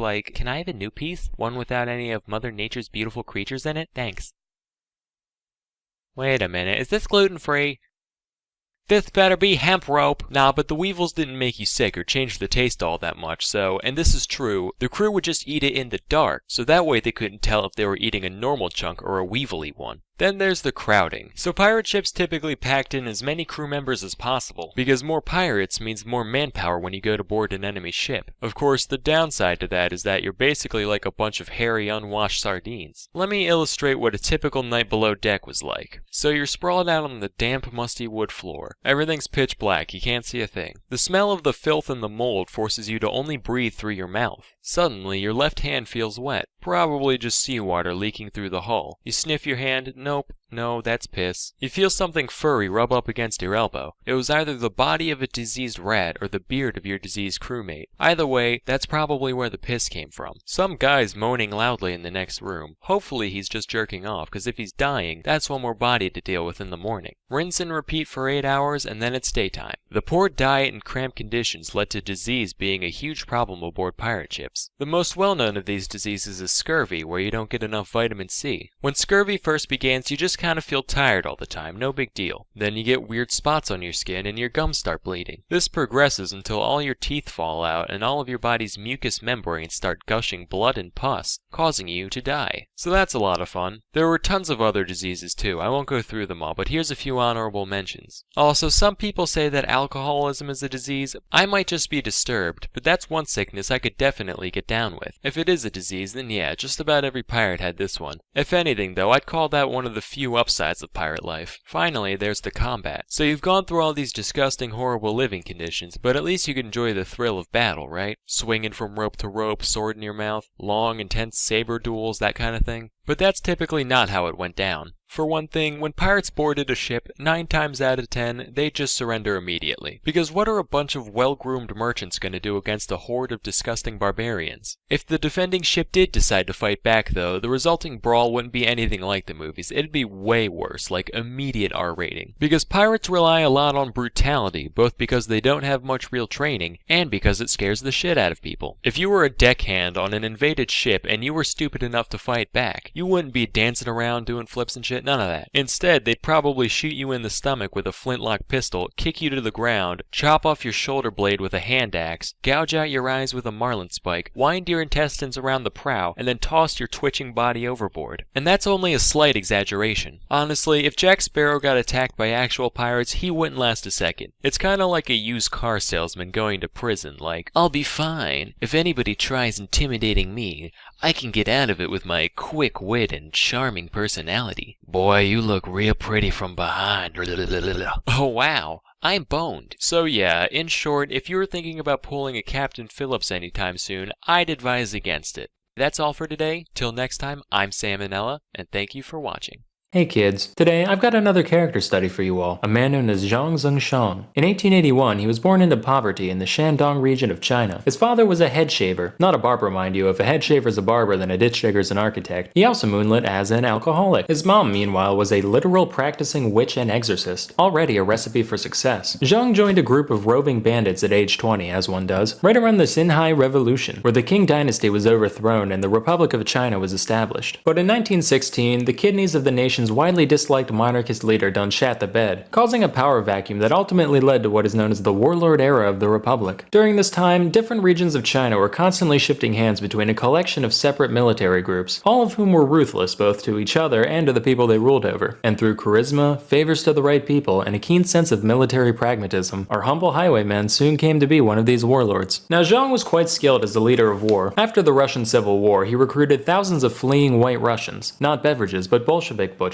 which bolstered his battalions and brought big bonuses to his bloodshed. He also made efficient use of armored trains, which proved to be highly cost-effective at transporting large amounts of troops and supplies. But that's not what you people care about, you want some clownage. Well, rest assured, Zhang was quite the character. Now we all know the age-old debate between positive and negative reinforcement. On the one hand, if you treat people well, you'll probably get the same treatment back later down the line. But on the other hand, nobody's ever taught a tiger to jump through flaming hoops with just pets and temptations. And if you think that's messed up, that's because, well, yeah, it is. Circuses are fucking evil. But like all great leaders, millimeters, Zhang knew how to appropriately apply both the carrot and the stick. As an example of the former, he defeated the forces of enemy General Wu Peifu largely by convincing members of his army to defect, with the promise that they could keep their original rank after switching sides, which he fulfilled. But then he was like, yeah, I don't know if my loyal men would be too happy about being outranked by strangers. Well, only one solution here. All my guys are ranking up. Problem was, so many officers were promoted that Zhang literally ran out of gold and silver to make new insignias. He was like, I gotta think about this. Went out for a smoke, looked down, hey, wait a minute, and had the rest of the emblems made out of the colorful foil found in cigarette packages. It said that during the promotion ceremony, people would look down and notice their little star already had a rip in it before the event was even over. But hey, there's still a colonel or poobah or whatever now, they can't complain. On another occasion, he proudly announced that he would either win an upcoming battle or return home in his coffin. And though Zhang was many things, he was not a liar. So after he ended up retreating, his men paraded him through the streets in a casket while he waved and sheafed on a cigar. So you're probably wondering why they called him the dog meat general. At this point, my head was swimming with lurid fantasies about him eating dog flesh or wearing dog flesh or eating dog flesh. Turns out, nah, he was just real into pai gao, of which the act of playing was colloquially referred to as eating dog meat. And also because he ate dogs. He was also sometimes jokingly referred to as the three don't knows, since he didn't know how much money he had, how many concubines he had, or how many men were in his army. While funny, there was some truth to the nickname, which did sometimes cause issues. Some were minor. For one, he had a lot of trouble remembering the names of the 30 to 50 women of all nationalities in his harem, but he got around this by just assigning them numbers. Number 4 is real flexible, 27 makes a killer quiche, watch out for 14, she's a biter, and so forth. Other times, things got a little more dire. Later in his career, Zhang became the military governor of the province of Shandong, and while the warlord life suited him, domestic affairs were another story. Rampant human rights violations aside, the whole thing was just way poorly managed. For example, while Zhang did collect taxes on everything from theater performances to tobacco examination licenses, relatively little of his extortions went towards his war efforts or anything practical, with most of it being funneled into vanity projects and his own personal riches. So how did he fund his army? Well, for those playing at home, it's time to take a shot, because Zhang printed tens of millions of dollars worth of paper money in the form of military stamps with no reserve to back them up. Obviously, massive inflation ensued, but Zhang just said no, insisted the stamps had a 1-to-1 conversion with real money, and continued paying his men at the same rate. Fortunately for them, the invisible hand of the market is no match for the very visible fist of the soldier, because they just kick old merchant ladies' asses till they accepted the currency at face value. But unfortunately, kicking old ladies' asses can't solve everything. In the summer of 1927, Shandong was hit with a famine caused primarily by drought. At the time, many people prayed to Zhongxian, a folk deity, in an attempt to bring rain to these crusty lands. But Zhang Zhengshang, he don't get on his knees for nobody. He walked right up to the statue in Xian's temple, starts bitch slapping it, tells it to go fornicate with its sister, and then has his artillery crew fire shells straight into the sky for hours on end to show that god who he's dealing with. Sources differ on when the next rain was, but it did eventually rain, so in the end, Zhengshang got the last laugh. Speaking of which, our boy was also a renowned poet. Here's a piece he wrote about that very event. The sky god is also named Zhang. Why does he make life hard for me? If it doesn't rain in 3 days, I'll demolish your temple. Then I'll have cannons bombard your mom. Truly prophetic. He's got a few other good ones too. Let me just dim the lights real quick. Yeah. This one's called Visiting Mount Tai. From afar, Mount Tai looks blackish, narrow on top and wide at the bottom. If you flipped it upside down, it would be narrow at the bottom and wide on top. I like that one a lot, because it's like he heard about metaphors without realizing they're supposed to have a second meaning. This one's titled Poem About Bastards. You tell me to do this, he tells me to do that. You are all bastards, go fuck your mother. Poignant. But unlike most poets besides E. E. Cummings and Emily Dickinson, Zhang was quite well endowed. He was often referred to as General 86, as when Zhang Jr. stood up straight, he could reportedly reach the length of 86 Mexican silver dollars stacked atop one another. Given a thickness of 2.4 millimeters, this would put him at around 20.6 centimeters or 8.1 inches. That's especially impressive given that he was likely malnourished during puberty due to both poverty and the 1896 famine. You racists. I thought of a few other jokes about this, but I couldn't fit them in the narrative, so I'll just rattle them off. Should have been called the horse meat general. When he got out of the pool, he was General 12. This one just says Dong Hung Dong. You get the point. But all great things must eventually come to an end. After suffering a series of defeats at the hands of his enemies and a subsequent failed rebellion against a quickly reunifying China, Zhang was forced to run away in 1928, bringing his mom with him to Beppu, Japan. His time here was relatively uneventful, except for when he shot a former prince in the back for trying it on with one of his concubines. In court, he said the gun just happened to go off while he was pointing it at the center of the guy's mask. For some reason, they're like, like, nothing suspicious here, gave him the choice between 15 days in prison or a $150 fine. He chose the latter. Zhong's story finally came to an end in 1932 when he went back to Shandong not as a conqueror but as a visitor. Unfortunately, it seems it takes people more than 4 years to get over murder because he was unceremoniously assassinated by the nephew of an officer that he had executed. All in all, Zhong left behind quite a strange legacy. Given the litany of horrible crimes that I've seemed to kind of gloss over, he's generally regarded as the stinkiest stain of an already messy portion of the tapestry that is Chinese history. The only remaining question is if one can truly separate the art from the artist. During his rule, Time magazine described him as China's basest warlord. I'll let you decide whether or not they forgot the DE. That's all for today. Till next time, I'm Salmonella, and I'm hiding in your fridge. Hey kids, it's Food Friday. So today's lesson is on the history of sushi. Sushi first came into existence in Japan around the 8th century. It consisted of gutted, salted fish stored in fermented rice. You know, this half-rotting rice is good and all, but I can still smell things. Yeah, and I'm not having nearly as much diarrhea as I would like to be. What should we do? Raw fish. Raw fish, I was thinking exactly the same thing. God, we are so in sync. Nah, but actually, the rice wasn't meant to be eaten. It was only used as a means of preservation. You see, the fermenty juices of the rice would soak into the fish and prevent it from spoiling. However, as semi-rancid food often does, it would also impart a sour taste on the fish. That's where the name sushi comes from, an antiquated Japanese term for sour tasting. Also, it smelled like death. The odor is described as an extremely pungent cross between blue cheese, fish, and vinegar. Man, I'm mad. Why's that? I smelled something down the road. Thought a new sushi vendor was in town. Turns out it was just a hobo taking a piss on a tuna sandwich. Later on, during the late Edo period, people started pickling the rice, which drastically shortened the required fermentation time. So now, rather than smelling like blue cheese, fish, and vinegar, it just smelled like fish and vinegar. Go figure. People found this rice to be much more palatable, so it began to be eaten alongside the fish. Sheet seaweed was also invented around 1750, which allowed the contemporary sushi roll to take form around this time. Toss in a couple vegetables, and you've got something much more resemblant to today's sushi. During the late 19th century, many Japanese emigrated to America to escape the imperial takeover of Japan, which was known as the Meiji Restoration. It just so happens that they brought the concept of sushi with them, which enjoyed brief popularity among the upper class during the turn of the 20th century. However, coinciding with the imperial takeover was the fact that Japan started being kind of a dick. Hey, freedom is gay. What did you just say? Yeah, your way of life is for pussies. Oh yeah? Guess we'll just stop eating your dumb fucking fish roll things then. Hey, fuck you, you cheeseburger slut. I'll nuke your bitch ass. Wait, what is nuke? 40 years, you'll see. And thus, sushi lost its place in the West.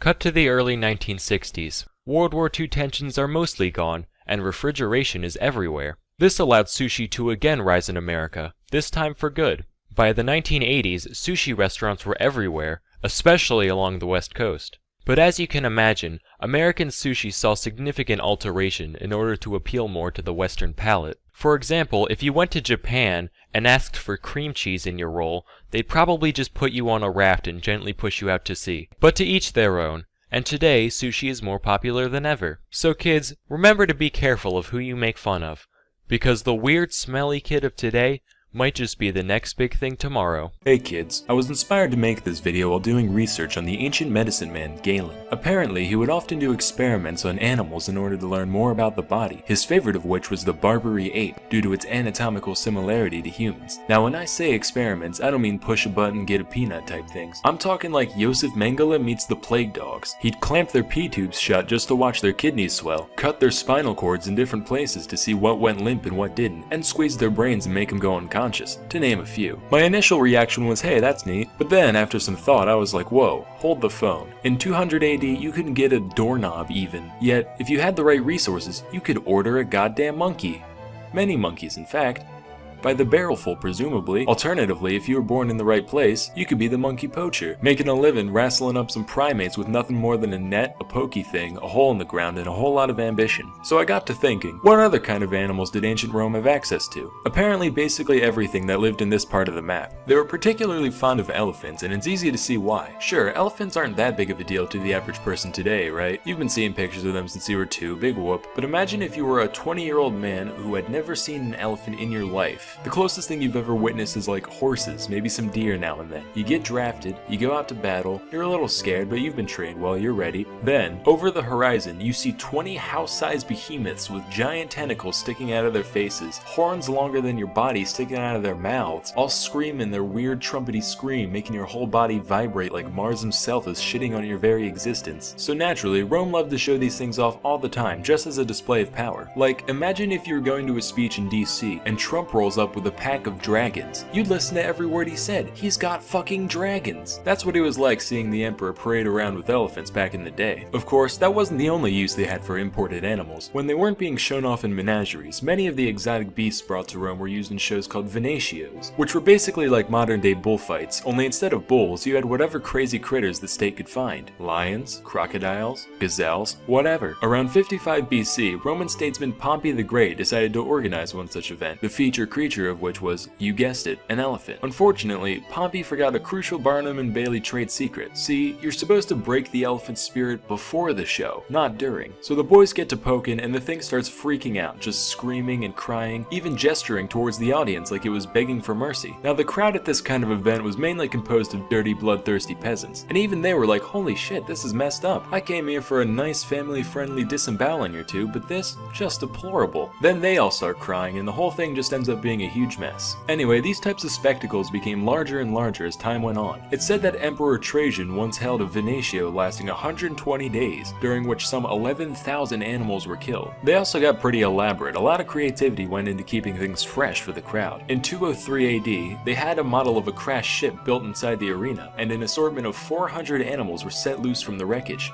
and then killed. That's what we should do for the next Super Bowl halftime show, honestly. Just pack every team's mascot into a decommissioned submarine. Then, when they all run out, we have the troops gun them down while the national anthem plays in the background. Anyway, the ingenuity of the people organizing these events really knew no bounds. One time they tied together a bear and a bull just to see what they'd do. Unfortunately, all that happened was the stock market crashed. Also, fun fact, one Emperor Commodus is credited with the invention of a unique crescent-shaped arrow designed specifically to decapitate ostriches and watch them run around headless for a while. Seriously, they did that so often that they needed a device to make the job easier. Sometimes, just to shake things up, they'd have the animals kill the people, which was known as damnatio ad bestias. This form of execution was typically carried out using lions, but other beasts were used as well, including dogs, bears, and at one point even an eagle, although the guy was crucified first, so it wasn't much of a fight. So, moral of the story, if you ever end up in ancient Rome and you want to see some animals, you'll still have access to almost all the same creatures we see in zoos today, and the only catch is that something has to die at the end. Till next time, I'm Sam and Nella, and thank you for watching. Hey kids, let me talk to you about dog breeding. Nowadays, dogs are mostly around just to be a cute companion, right?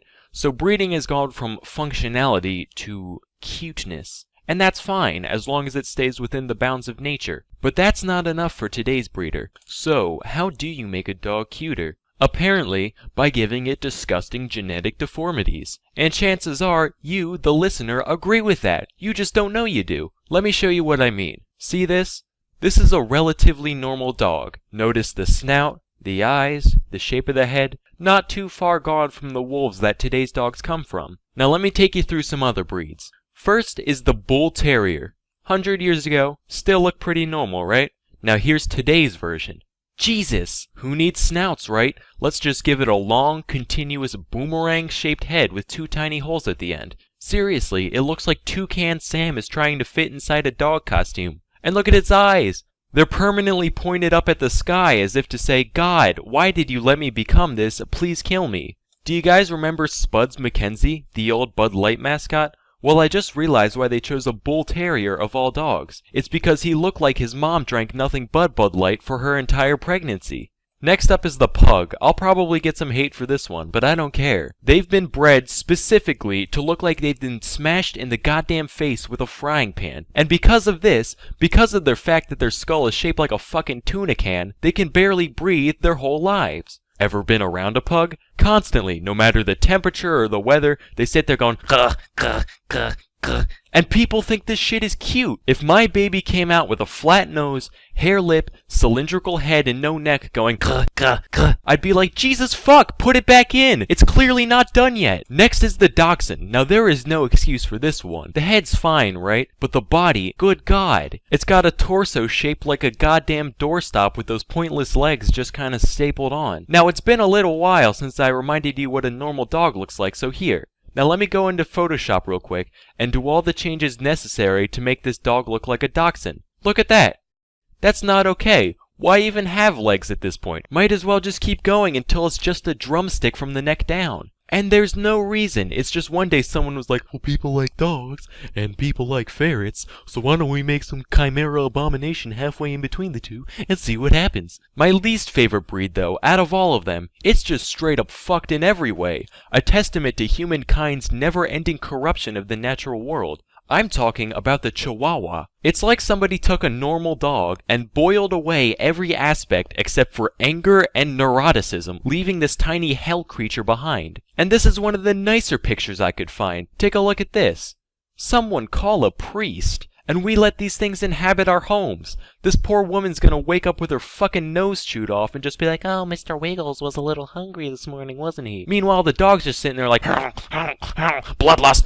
The only time they're not being needlessly aggressive towards people, it's when they're off pissing, shitting, and vomiting all over their surroundings. And you would think such a small dog would at least produce manageable waste, but much like the creature itself, the small things it does expel are straight up toxic. It's like some of the Chihuahua's pent-up hatred for the mortal plane manifests itself in every dump it takes. I would rather clean up a full-grown man's shit from my floor than wipe up the septic nightmare that is Chihuahua squirts. The only good thing about owning a Chihuahua is that if it ever gets rabies, it'll be fine, because you won't be able to tell the goddamn difference. It'll still be sitting there, business as usual. So that's my little rant about the monstrosities that live right beneath our noses. I'm Sam and Nella, and thank you for watching. Hey kids, John Wilkes Booth, Lee Harvey Oswald, Hitler, all people who gained massive notoriety by killing one of history's famous leaders. But there are two Americans who committed an equally heinous crime as these three, yet their stories are seldom remembered, mostly because nobody really cares about the presidents they killed. Originally I was going to talk about both of them, but the video ended up being way too long, so today we'll just stick to, this one I guess. Charles J. Guiteau was a pretty silly guy, and to understand how a guy could be so silly, you gotta start with his youth. Guiteau was born in Freeport, Illinois in 1841. His mom had postpartum psychosis and died when he was 7, alongside 3 of his 5 siblings. His dad, meanwhile, was mega religious and made a big point out of instilling those values in his son, often physically. This influence molded Charles into a boy who sought nothing short of total approval from others, and who would react very harshly to any criticism levied upon him. As a teen, he moved to Ann Arbor, Michigan for high school. He tried to get into the University of Michigan, but he goofed on the entrance exam. So he did what anyone in his situation would do and said, well, so much for real life. I'm gonna join a commune. Specifically, he became part of the Oneida community in New York. In some aspects, this place was a pretty run-of-the-mill religious fellowship. From each according to their ability, to each according to their need, yada yada. But there were a couple of things that made it special. First off, they followed a doctrine known as Christian perfectionism, whereby everyone would strive to live their lives completely free of sin and reach a divine level of perfection while still on Earth. Now this isn't really unique to Oneida, but whereas most people would achieve this through staunch discipline and careful self-reflection, these guys would just get together and take turns roasting the shit out of each and every member over any minute flaw they could possibly have. Real great for the psyche. They also practiced what was basically an early form of eugenics, where aspiring parents would have to submit an application and be judged by the committee on their moral and spiritual fortitude. If they were allowed to mate, children would be separated from the mom about a year after birth and raised communally in the children's wing. After all, wouldn't want any of those hopelessly flawed toddlers to think they're deserving of any affection whatsoever. Oneida also believed in what they called free love, which meant that anyone could bang anyone at any time, as long as they kept it hetero, and exclusive relationships of any kind were actually frowned upon, which seems like kind of a weird habit for people trying to 100%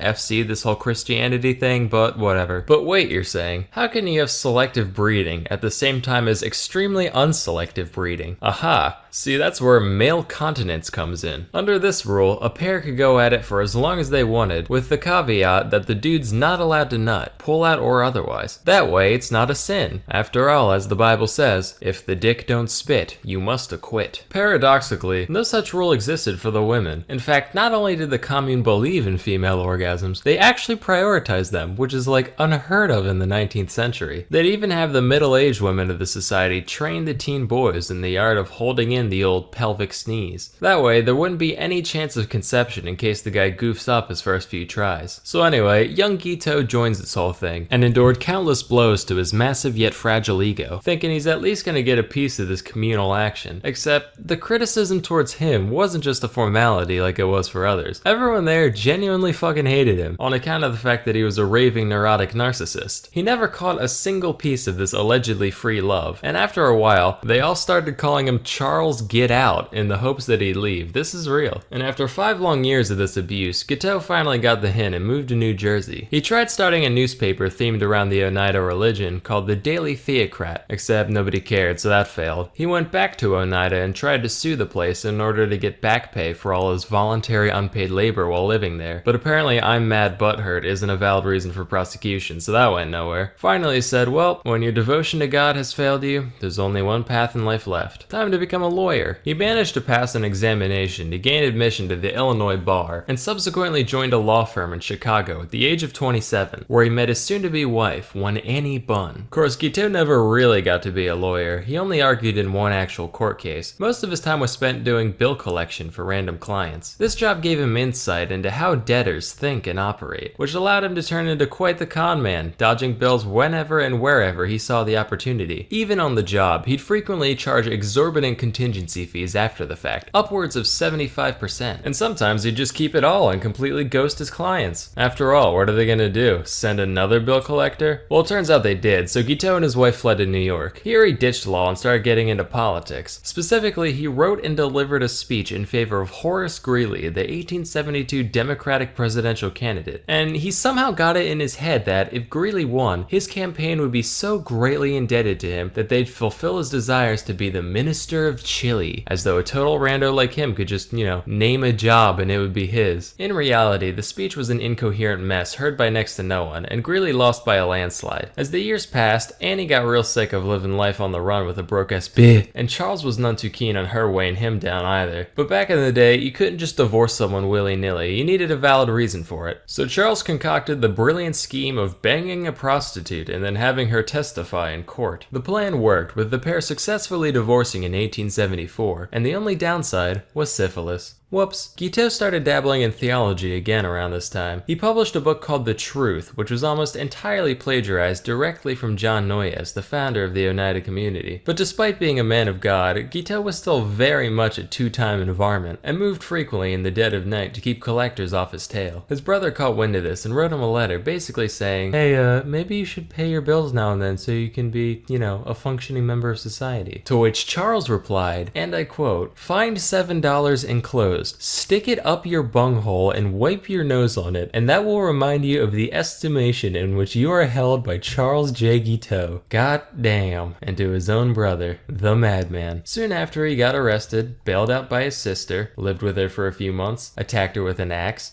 went to DC, rambled about religion to anyone who would listen, moved to Boston, got in a boat accident where everyone in his boat was fine, but everyone in the other one fucking died, took this as a sign from God, moved back to New York, and got back into politics in 1880, this time as a Republican. During this campaign, there were two main factions of Republicans, known as the Stalwarts and the Half-Breeds, which sounds like some Tolkien shit, wish we had names like that today. Now, Guiteau considered himself a stalwart, and in a similar vein to his 1872 venture, he wrote a speech to promote stalwart candidate Ulysses S. Grant, who was shooting for his third term. But before he got a chance to deliver the speech, one James A. Garfield took the candidacy completely out of nowhere, beating out both factions single-handedly. He was like, rats, how am I gonna get power handed to me now? So he literally just scribbled out all the references to Grant and replaced them with Garfield and was like, yep, that'll do it. He read this speech all of twice, along with handing out copies to the Republican National Committee. In reality, this really didn't accomplish much, but when Garfield managed to win the election, Guiteau was like, yes! That was entirely me!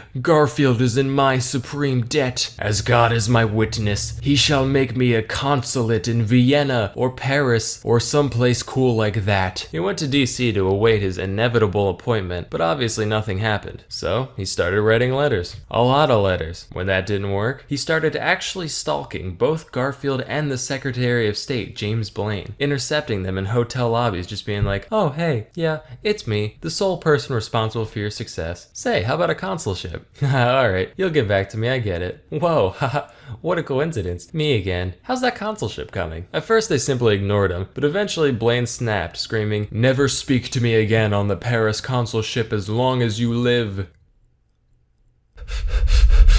Damn you, Garfield! I sense a disturbance in the force. Maybe daylight savings just made Monday an hour longer. Wow, Garfield, that was quite the wisecrack. It's amazing how you managed to keep things fresh year after year. Burn in hell, beige dog. At this point, Guiteau completely renounced any faith in the current administration, and after a lifetime of clout chasing met only with disappointment, he decided his only option was straight up going postal. He convinced himself that it was now God's will to remove Garfield from this mortal plane in order to put his stalwart vice president, Chester Alan Arthur, into power. When he went to buy a revolver, he was given the choice between a wood grip and an ivory grip. He went with the ivory one for no other reason than he thought it would look cooler in a museum, and on July 2nd, 1881, he ambushed Garfield at the Baltimore and Potomac Railroad Station, shooting him twice in the back and mortally wounding him, all because he wouldn't give him a job. Garfield managed to hang on for 11 weeks before finally dying, which sounds like hell. Today's modern physicians actually believe that Garfield could have easily survived the incident if it weren't for doctors digging through him with unsanitized tools. Hey modern medicine, thanks for not being worse than literally no medicine. It means a lot. But that didn't stop Guiteau from being formally charged with murder. And that's exactly what he wanted. Matter of fact, Guiteau was over the moon, taking his new nationwide infamy as the fame he always deserved. His trial was just bananas, with Guiteau hurling obscenities at just about everyone there, including his own defense team, and formatting his testimony as an epic poem which he recited in full. He even dictated an autobiography to the New York Herald, which, get this, he ended with a personal ad for a nice Christian lady under 30 years of age. What a baller. When the guilty verdict was read, he called everybody there low consummate jackasses, and on June 30th, 1882, Guiteau smiled and waved to his adoring fans as he was walked to the gallows, where he recited a repetitive, deranged poem he wrote that morning, which was performed in a high-pitched falsetto voice, since it was written in the point of view of a child. He asked for a full orchestra to play during the reading, which I don't have to tell you that went nowhere, and promptly thereafter, he was hung. When the gallows dropped, people were probably like, ugh, Jesus, it's finally over. I just came here for a nice little execution. They subject me to all that? I want my money back, frankly. So it just goes to show, you can't always get what you want. Unless that thing is getting everyone to hate you, that's extraordinarily easy. Anyway, that's all for today. Till next time, I'm Sam and Nella, and I oop and I oop.